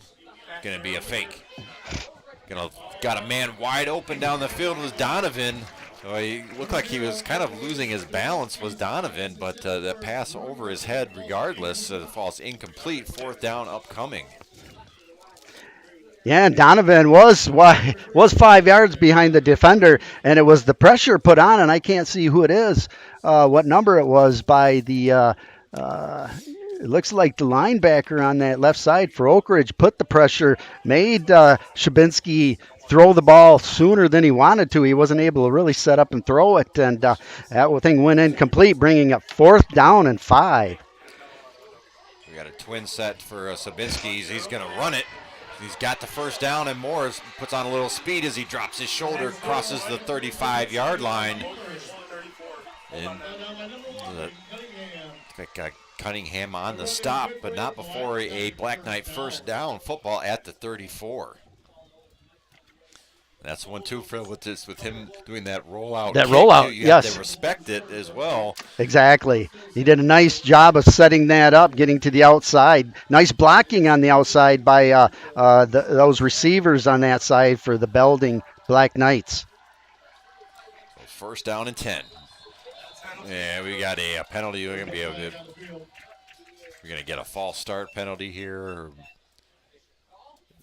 It is on Belding, so we'll back it up 5 yards.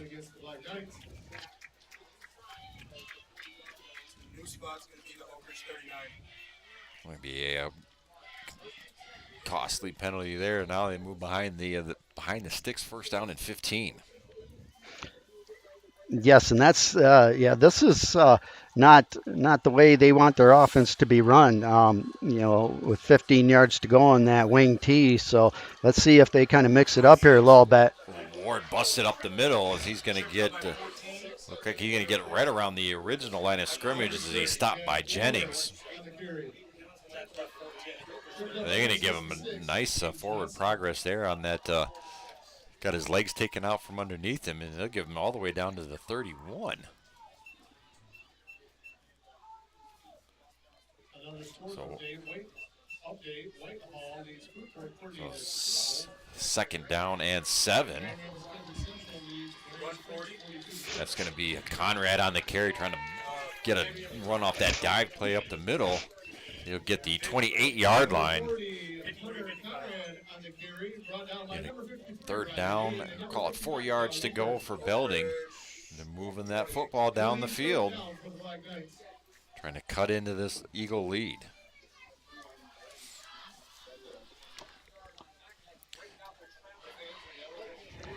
Black Knights will split out to one receiver, Minky out to the right side. Sabinski's going to give it off. That's going to be Ward, first man through. He's going to be at the 25, stopped roll, call it the 26. Going to get Jennings in on the tackle again. Another fourth down opportunity here for the Black Knights. They're able to convert fourth on the last down and one, short. Phil.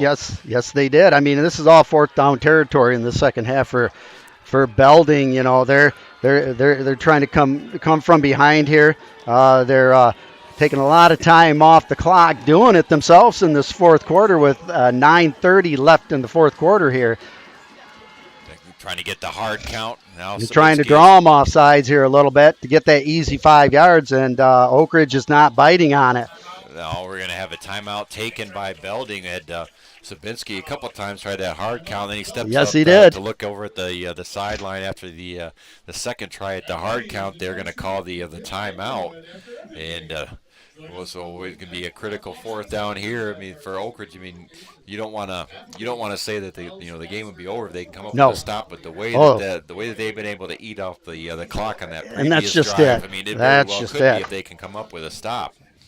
Yep, exactly. If they can come up with a stop here on fourth down and 2-3 yards to go, it's going to be a big game changer because Belding in this drive. This is the 15th play in this drive, so they've held the ball for quite a few minutes too. And even though you're down just by a couple scores, you really don't know. Oakridge was driving in their first possession of the second half, and they were down there to score. Pretty in the red zone, except for a few penalties that they had there. So you can't expect Oakridge's offense to not continue to score. So this is going to be critical, really, for this Belding offense to get a score here quickly. 4th and 2. That's going to be Conrad on the carry, boy. It's going to depend on the spot. It's going to be Phil. close. Or the official on the near side is not giving him the Conrad on the carry. They're going to have the back end of the football at the 25. I think he's going to be. Oh boy, he's going to be a half an hour. The officials are discussing it, but well, let's see if they're going to talk about the spot possibly.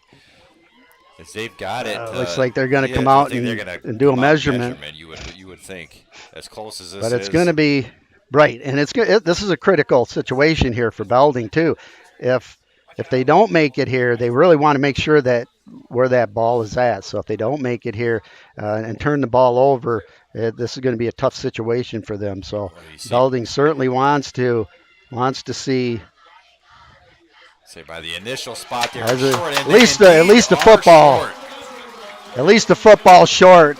So the turnover goes to the Oakridge Eagles on that nice long 15-play drive for the Belding Black Knights coming up empty. Boy, the big stand there by that Oakridge defense. And now, Phil, this is where you can use that running game between Jones and Danishek to just take the air out of the football, milk some more time off this clock.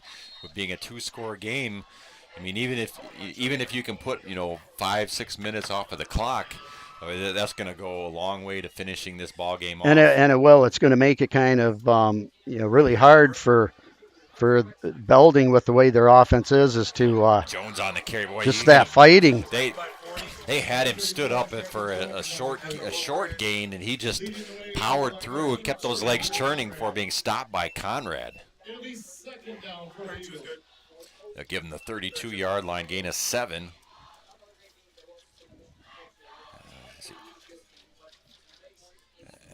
The Eagles trying to move on to next week's contest to face either Kingsford or Gladwin. That'd be a regional final matchup next week. Eagles have won the district championship the last 3 years, trying to make it 4 in a row here. Exactly. Got a 2nd down and 3. Clock running. Jones to the right of Danishek. It's going to be Jones again. Put it in the hands of their stud running back. He's got the 1st down and more as he's taken out to the 42-yard line as a batter on the stop. Another 10-yard gain for Trevor Jones and another 1st down for the Oakridge Eagles. More importantly, keeps that clock rolling now. 8 minutes to go in the ball game. Eagles on top, 22-8.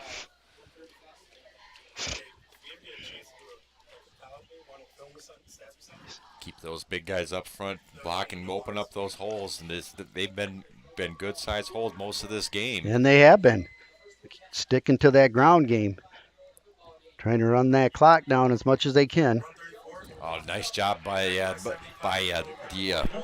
number 75 Levi Linebaugh. Just broke through the line and took down Jones in the backfield. That's a nice job. Nice job. The Belding defense needed that. Bring up a couple yard loss on that play. Yeah, 2nd down and 12. One of the few times that Belding's been able to take Oakridge down for a negative play. Exactly. We saw a little different formation there. We've got a wing back in number 44 for the Eagles. That's Bryce Bison. As that'll be at the Danishek on the carry. Yeah, he's got a lot of that negative yardage back and more. Or the official on the near side, Danishek ended up right about the midfield line, but the official on the near side ruled him down at the 46. So it'll be 3rd down. We'll call it 6 yards to go.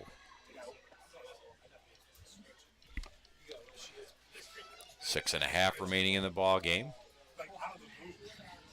A big 3rd down here for the Belding defense. So they got and it is. Saw their offense get stuffed on 4th down, trying to come up with a stuff of their own as Jones has a man laying in wait. Jones spin move, able to get away, and he's going to be awful close to the 1st down. Exactly. That spin move is what gave him an extra 3 or 4 yards. Let's see where they place the ball though, because they've been flag on the field as well on the far side.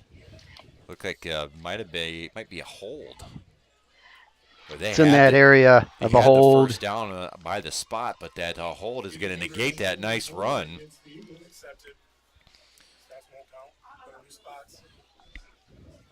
The 4th penalty in this 2nd half for Oakridge, when they only had just 1 in the 1st half. They had 1 penalty in the 1st half. They've racked up 4 so far in the 2nd half here, putting him back behind the sticks now, giving him about a 3rd and 15 to go.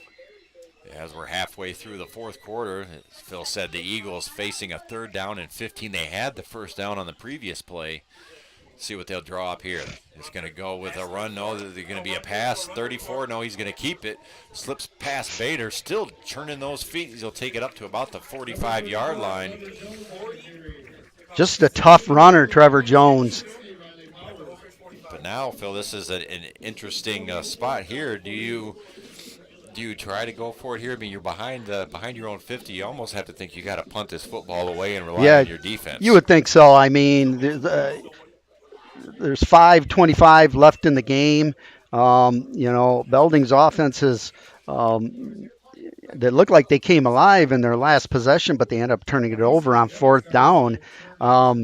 It's going to be a tough situation with 5 minutes left for Belding to put up a couple scores here. So punting it away, allowing your defense to kind of take over and finish this game out for Oakridge. Yeah, the Eagles look like they didn't have all their personnel out there for the punt formation, so Coach Harger's going to take a timeout, and you want to make sure you get everybody lined up properly, and you don't give Belding a chance to get a good run back. You don't need to give up a big play. On this punt, you want to make sure you have all your personnel out there and you're executing your punt properly. And I mean, even depending on how Belding sets up their punt return, I wouldn't put it past them to do a fake punt. Hike it to the up guy and just take it right up the middle and get that yardage of first down and just kind of put an end to the game. So we'll see. We'll see if they just play it safe and they're just going to punt the ball away, or if they're going to try to do something different, just to put the final stamp on this game. Yeah, so there's basically 5 minutes left. You almost think Coach Harger, with the way that his team came up with that stand on defense the previous series, exactly. You want to let your just send the punt team out to kick the football away and let your defense finish this one out. Exactly, Scott. So lining up in punt formation, Danicek drops back. A low snap, able to receive it easily. Nice kick, and it can be grabbed at the 21-yard line. That'll be Mich on the return. We got a flag come out. Oh, big hit. That's a textbook tackle right there. Oh my goodness, we do have an Eagle player down as well. Oh, I hate to see that too. That young man down on the field got a couple of hands on the knee. And we got a man down. Looked like we have Whitehall pulling away in that ball game. Was it 31-8? Is that 18 over Fruitport? So the Trojans of Fruitport, they're putting up a valiant effort, but that Whitehall offense is something special. Here you got a lot of people in town. Oh, they do. In Whitehall talking about making a run for a state championship. Exactly. They've certainly kind of proved it through their regular season, and they just got to keep it together in the playoff situation, because playoffs are totally different. It's not like regular season. I mean, you're coming up again. You're playing people in your division and tough teams in your division, and you got to play the top of your game every week. There's no letdown at all. So still, they're tending to one of the Oakridge players on that side of the field. And you hate to see that too. Who made that? And they're working on that right knee. 24. And you have to imagine. I mean, you hate to speculate, but just, right. The way he was slamming the turf with his hand, and yeah, definitely he knew it hurt. In a lot of pain. He knew it hurt. But getting back to that punt return, the Oakridge Julian Primer, he made a nice textbook tackle. You don't see a lot of tackles like that. He wrapped him up, picked him up, and put that runner on his back, and that's a textbook tackle, and that's what they teach you in tackling. Boy, that's could be a tough loss for Oakridge if they're able to hang on and win this ball game, as they've got Kyle Weaver, one of their senior defensive linemen. He's the one that suffered the injury, as he's got to have a couple of people help him off the field. So best wishes to that young man, and hopefully it's better than it looks. Right. Hopefully it's just maybe twisted it, came down wrong on it. Hopefully it's not anything serious. Get some ice on it and try to regroup. First down and 10 for Belding football at the 14 after the penalty. Pass out quick. That's Mich on the catch. And he's going to be wrapped up. That's Cunningham with the initial contact, and Elizondo comes in to help bring him down. So spot his forward progress out to the 21-yard line after that 7-yard pickup. Second down, 3 yards to go. Now time of the essence now for exactly. Belding. Down to 4:20 to go in the game. You got to score twice Exactly. So these are going to be passing situations here for the most part, some type of passing situation. They can't try to run the ball. That pass over the head of Menke. Menke lost his footing and stumbled coming out of his break as they're going with an out pattern to the Belding side of the field. And it falls incomplete. Third down, 3 yards to go.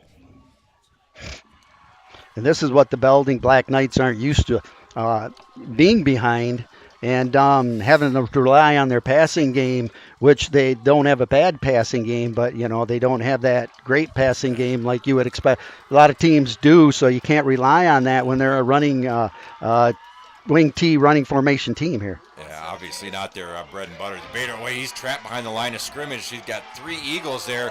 They're going to take a big hit and drop for a loss. Jones laid out Bader. And boy, it's going to be 4th down, and at this point in the game, they have to go for it. But boy, Phil, they're inside the 10-yard line is Belding. They went way backwards, but Jones put some authority on that tackle right there. He hit him hard, and he took him to the ground. So this is an Oakridge team that's hungry. So it'll be 4th down and a long ways to go here for this Belding team. They're going to take a timeout to talk it over, but even though you're in the shadow of your own goalpost, Phil, you've got to go for it here. Well, you got to go for it. You got nothing to lose. You're behind by 2 scores. 3:41 left in the 4th quarter here. You got to try to make up that yardage. Hopefully, get a first down. Get a big play out of this for Belding and keep this drive going. And because there's always, if they can score, Belding, there's the onside kick. And anything can happen. So, by far this game's not over, but certainly the Oakridge Eagles has dominated this game from the very beginning, and they're still dominating it right now. And so, just Oakridge trying to wrap this thing up with 3:41 left in the game. Yeah, stop here on 4th down. That pretty much could spell the end here for Belding. Oh, exactly. It's Oakridge. If they can get a stop, at worst, they'd have the ball, on the 23-yard line if they stop them a yard short of the line of game. We'll see here. We got 4th down and 15. This essentially here is the ball game. It'll be Sabinski on the rollout. Right side, going to elect to run it, and he's going to be stopped. Ball comes out. We'll see who recovers it. Either way, it's going to be Oakridge. It'll be Oakridge ball. It doesn't matter. And the Eagles come up with a stop. Phil, that's 2 back-to-back stops on 4th down that Oakridge has come up with on the defensive end. And, when Coach Hargers needed his defense to step up, they've stepped up big. And it's going to be 1st down for Oakridge. And they're going to have it at the 9-yard line. 1st down and goal to go. With 3:31 left in the game, is pretty much starting to put the icing on the cake here for the this ball game. Yeah, score will finish it off for sure here for Oakridge. They need just 9 yards to get it into the end zone. Got that 2x2 stack. Jones to the left, Danicek. Run, that'll be Jones with it. Got the corner. Can he get into the end zone? And he reaches it out. Oakridge touchdown. Trevor Jones on the score. That's going to be his 2nd rushing touchdown of the night, Phil, and you have to think that's just going to about finish things up here as the Eagles have a 3-score lead, 3:24 to go in the game. Exactly. Looks like that put the 4 in a row for the Eagles. Yep, the icing on the cake. Eagles coming out here and doing a really nice job overall, offensively, defensively, executing everything just the way they want to on their home field here tonight against Belding. Anyway, he got that corner in a hurry, did Jones. And that pass, Danicek into the corner of the end zone. And that's Ty Maitland on the catch. And that 2-point pass is going to put Oakridge on top. 30-8 is now the we were rain free for the entire game so far. Well, it did. It comes back. And now it comes back. As I'll tell you what, too, it was coming down cats and dog style earlier in the day. Yes, it was. But, you're not, with the rain coming in, you're not raining on Oakridge's parade right here. They're celebrating, and they will be celebrating. As the Oakridge going to have themselves barring some sort of major miracle, they're going to have themselves another district championship in the trophy case coming up here.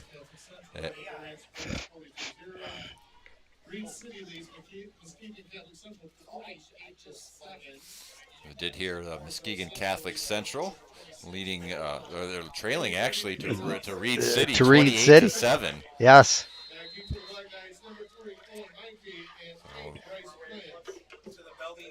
So that's going to be Menke. Looks like nope, that's Flynn. Excuse me. Oh, and he's going to be stood up and driven back. They'll give him his forward progress out to the 23-yard line. But another big hit. That defense has well, don't want to say they've come alive, but they've put some licks on the Belding ball carriers the last couple of plays. And they have. It's just not like we've seen through the season here, Scott. You see a lot of these kids in high school arm tackling and just trying to go for the ball. But we actually seen some textbook tackling from these Oakridge Eagle players out here on the field. And they're hitting with their shoulders, and they're tackling with authority. So a nice job by this Oakridge defense. With 3:16 left in the game, up 30-8. Belding starting on their own 23-yard line. I'd have to imagine we're going to see much more of Sabinski dropping back to pass here. They're going to hand it off, looking for a big play out of Ward. As he's going to take it to the 28-yard line. He'll get about 5 yards.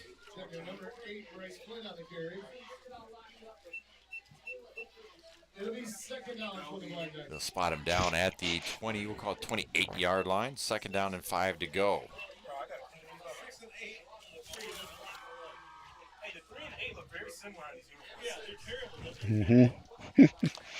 More importantly for Oakridge, the clock continues to run. 2:40 remaining. That's all that stands between them and a district championship. As that's going to be Ward on the carry again. And then that dive play is going to take it up to the 30-yard line. About 2 yards to go for the first and long. We'll call it a long 2. Yeah, and it looks like the Belding offense is just going to try to run the ball a little bit. I don't know if they're going to I'm sure they're going to have to try to set up a few passes here with just over 2 minutes left in the game, or if they're just going to try to run the ball and run the clock out.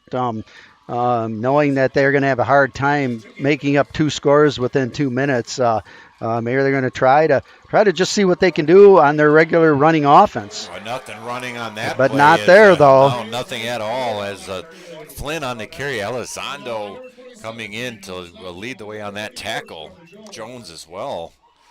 That Oakridge defense certainly fired up here in the last few minutes of the game, as they've really put this ball game away, Phil, and leading Oakridge to the district championship. And they did a nice job. They did it on offense, and they've done it on defense tonight, these Oakridge Eagles. So really nice job. We got the flag come out. We're going to have too many men in the huddle, I think.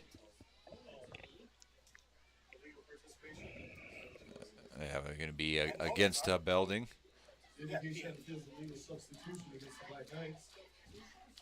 So it's going to be a legal substitution penalty. 4th down and 2 turns into 4th down and 7.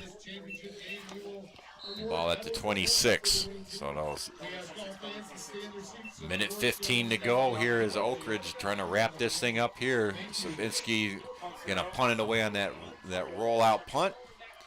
Nobody back to receive it. It'll be finally touched dead there at the 38-yard line. And you have to imagine we'll see victory formation here with 62 seconds to go for Oakridge. As they played a whale of a ball game here, have the Eagles, Phil. That defense, we can't say enough about them here in this 4th quarter, coming up with 2 big stops on 4th downs. On 4th downs, yes. That just really put this game. I mean, the offense obviously did what it had to do, but the defense really just eliminated any chance of a comeback in this 4th quarter by Belding. And they did. I mean, Oakridge went in there, and they had the momentum in the first half. Obviously, moving offensively, moving at will. And they came out in the second half and started doing the same thing, and just never let up through this entire second half. We're certainly not going to give Belding any chance to start racking up some more scores. Even though in that second possession for Belding in the third, fourth quarter there, they had 14 plays and ate up a good 5 minutes of that game, but they ended up getting stopped on fourth down and turning the ball over. So, and that's just a tribute to the Oakridge defense to be able to, be on the field that long and still go ahead and stop them on fourth down and get that ball back. So. And Oakridge Eagles, with that kneel down by Danachek, are going to walk off the field and claim the victory tonight here, Phil. 4 in a row as far as district championships go for Oakridge. You see the Eagle linemen coming off, waving those 4 fingers in the air. They know what they knew what here tonight. Exactly. You know what it meant. And it was a big win here for this Eagle team. They're going to add another trophy to that trophy case, a very full trophy case as well here at Oakridge High School, as the Eagles able to pull off a 30-8 victory tonight here on Jack Sugar's Field at Russ Erickson Stadium. And it was just, like we said, just a nice performance, both sides of the football. It was. Oakridge able to move the football down the field. I mean, that offensive line, it really started there. They're able to open up some big holes. Got some nice gainers there, whether it's Jones or Danachek on the ground, and Danachek able to get it done through the air. And that defense, once the team was able to build up that lead, that defense finished things off here, and Oakridge claims the victory here tonight. And they did. I mean, really, you can't. They did everything that they wanted to do out there on this field. They gave up some long playing drives to Belding.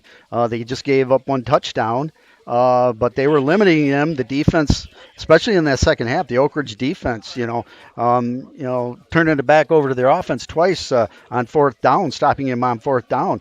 Really, at the end.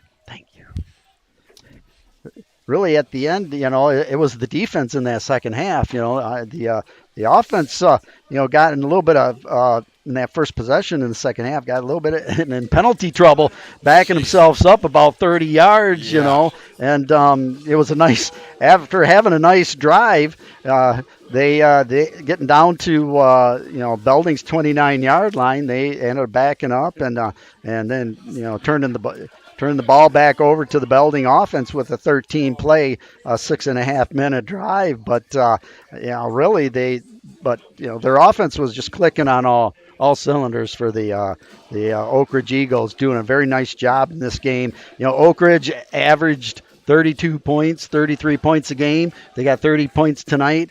Obviously, Belding enjoys a 43-point average in a game. They weren't able to quite do that against the stifling Oakridge defense that just keyed on everything they were doing.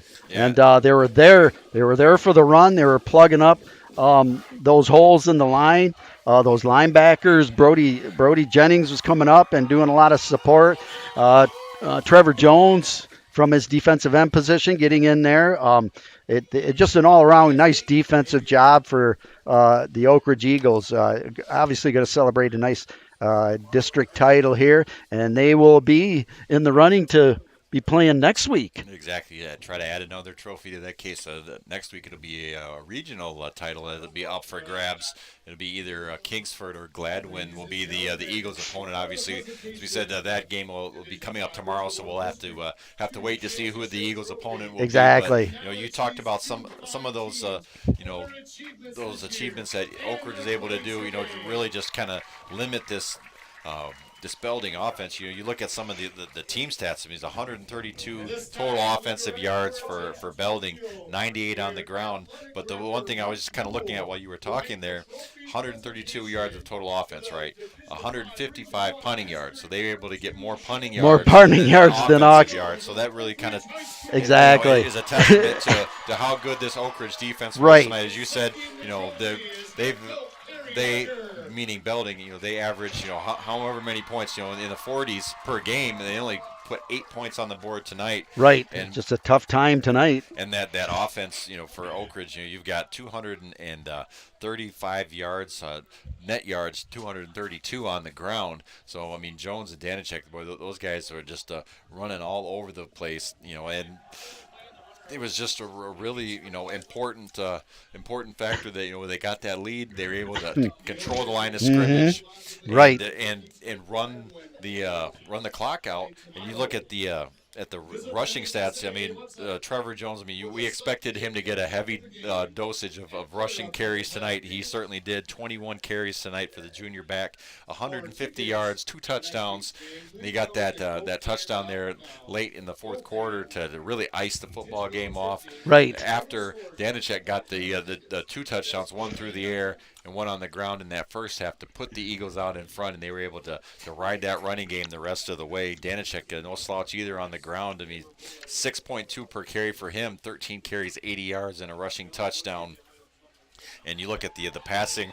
I mean, a pretty good night though for Danicek. I mean, he only missed on 2 passes, 9 for 11, 93 yards. Wasn't called on to throw it a whole lot, but he was certainly efficient in that those first couple of drives, really, where he did the bulk of his damage. And that touchdown pass going to Chris Knapp, who was the leading receiver on the night, 4 catches for 57 yards. And you look on the Belding side of the ledger. I mean, net yardage. I mean, they had 98 yards on the ground for a team, with that wing tee, big, full house backfield. You figure that they're going to be running and running and running all over people. Top rusher tonight was 32 yards. Was Jack Ward, number 6. Okay, right. His name was called a lot running the ball. 7 carries for 32 yards. Sabinski, the quarterback, 8 carries, 28 yards. So really, they were able to really limit what Belding could do on the ground. Exactly. Force them to have to go to the air, maybe a little more than what they would have liked to. 3 for 7 was Sabinski through the air for 34 yards, but they just were not able to get in sync on the offensive end, and that's got to go in big part to that Oakridge defense. That Oakridge defense was just keyed up on this game. They were stuffing the inside. They were not allowing them to grind the ball out on the ground. They were not allowing those big plays, of those that wing T backfield. And once you stop that with a running game like Belding has, it's tough for them to catch up. It's tough for them to rely on the pass, because they're not a passing team. They can pass the ball, short passes, getting stuff out to them, but it's when you don't know that they're passing. They do their passing game is off their running game, but they're passing. Then Oakridge dropped back and they were defending the pass. So it was just an all around defensive. I mean, obviously we looked at the offense, just executing just perfectly in this game. But I really think the credit goes to the Oakridge defense. They're the ones that won this game, in my opinion, tonight. I won't argue with you on that one, Phil. And, you talk about the defense, though, the 2 guys that carried and led that defense tonight, the guys that we kind of expected. Brody Jennings, 13 tackles, 7 solos, 6 assists, plus a tackle for loss. And then Trevor Jones as well. He had some big hits late in that ball game, came up on some key tackles, 7 solo, 4 assists for a total of 11. He had 2 tackle for losses, though, on the ball game as well. And, you had, Brian Elizondo, he had 9, Julian Primer with 8. So they were able to get some of those guys to come up and make big stops on the defensive end. But, really just the points really, tell the tale of how good this Oakridge defense was tonight, as they are crowned district champions for the 4th year in a row.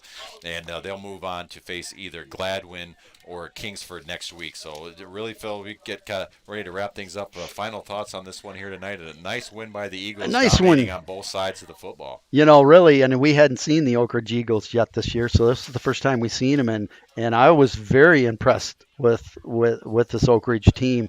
I can see why they had a 9-1 record. I can 10-1 now. A 10-1 now, and they're obviously they're ready to just continue on for the next few weeks, right down the line to Ford Field. But yeah, I'm really impressed with this Oakridge Eagle team. Belding, I expected a little bit more out of them, but when you got a defense that was out there just stuffing them, it's hard to run the ball and it's hard to score. So it was a great game. It wasn't like Belding didn't deserve to be here. They deserve to be here. They have a very good team. They just come up against a team that was just did everything they had to do to win the game on their home field. Exactly, and the Black Knights over there on the far side of the field, those seniors obviously upset for being their final game, but they got a lot to be proud of playing for a district final. Obviously came up on the short end, but conference champions and the OK Silver finished out the season 9-2, so a very good campaign for that Belding team. Oakridge able to move on to next week's regional final matchup. So as we get ready to which from what I understand should be here. I believe so. I think it was indicated that they have playoff points, that should be a home game next week, no matter who wins between Gladwin and Kingsford. So that might be a home game here, which is going to be exciting. Exactly. But we want to make sure, too, we remind everybody that go ahead and subscribe if you haven't already. If it's free on the CatchMark SportsNet YouTube channel, you can catch all of these games that we're doing here on CatchMark Sports, and also social media as well. Follow, whether you're on Facebook, Twitter, Instagram, or TikTok, follow those accounts, give them a like, and obviously we've got CatchMarkSports.com as well for even more coverage of local sports here. So make sure you head over online and do it. Exactly. We're getting some exciting games, so you got to tune in. Especially the farther we go week after week. But exactly. We want to make sure too we can't forget our sponsors for getting this game on tonight. The title sponsor, North Grove Brewers. Big thanks to them. We can't forget it as well though. Van Dyke Mortgage, Lakeshore, Durga Insurance Group, Grieve Law, West Michigan Divorce, Big Stone Therapies, Green Ridge Realty with Chris Dykema and Sarah Reel, Foundation Systems of Michigan with John Botten, Coldwell Banker with Dave Dusenberry, and Scheid Plumbing, Heating, and Cooling. So as we get ready to sign off, we'll give you our final one last time. The Oakridge 30, Belding 8. For my broadcast partner, Phil Anderson, I'm Scott VanSickle. Thanking you for tuning in tonight, and we'll talk to you guys next time. Good night. Good night.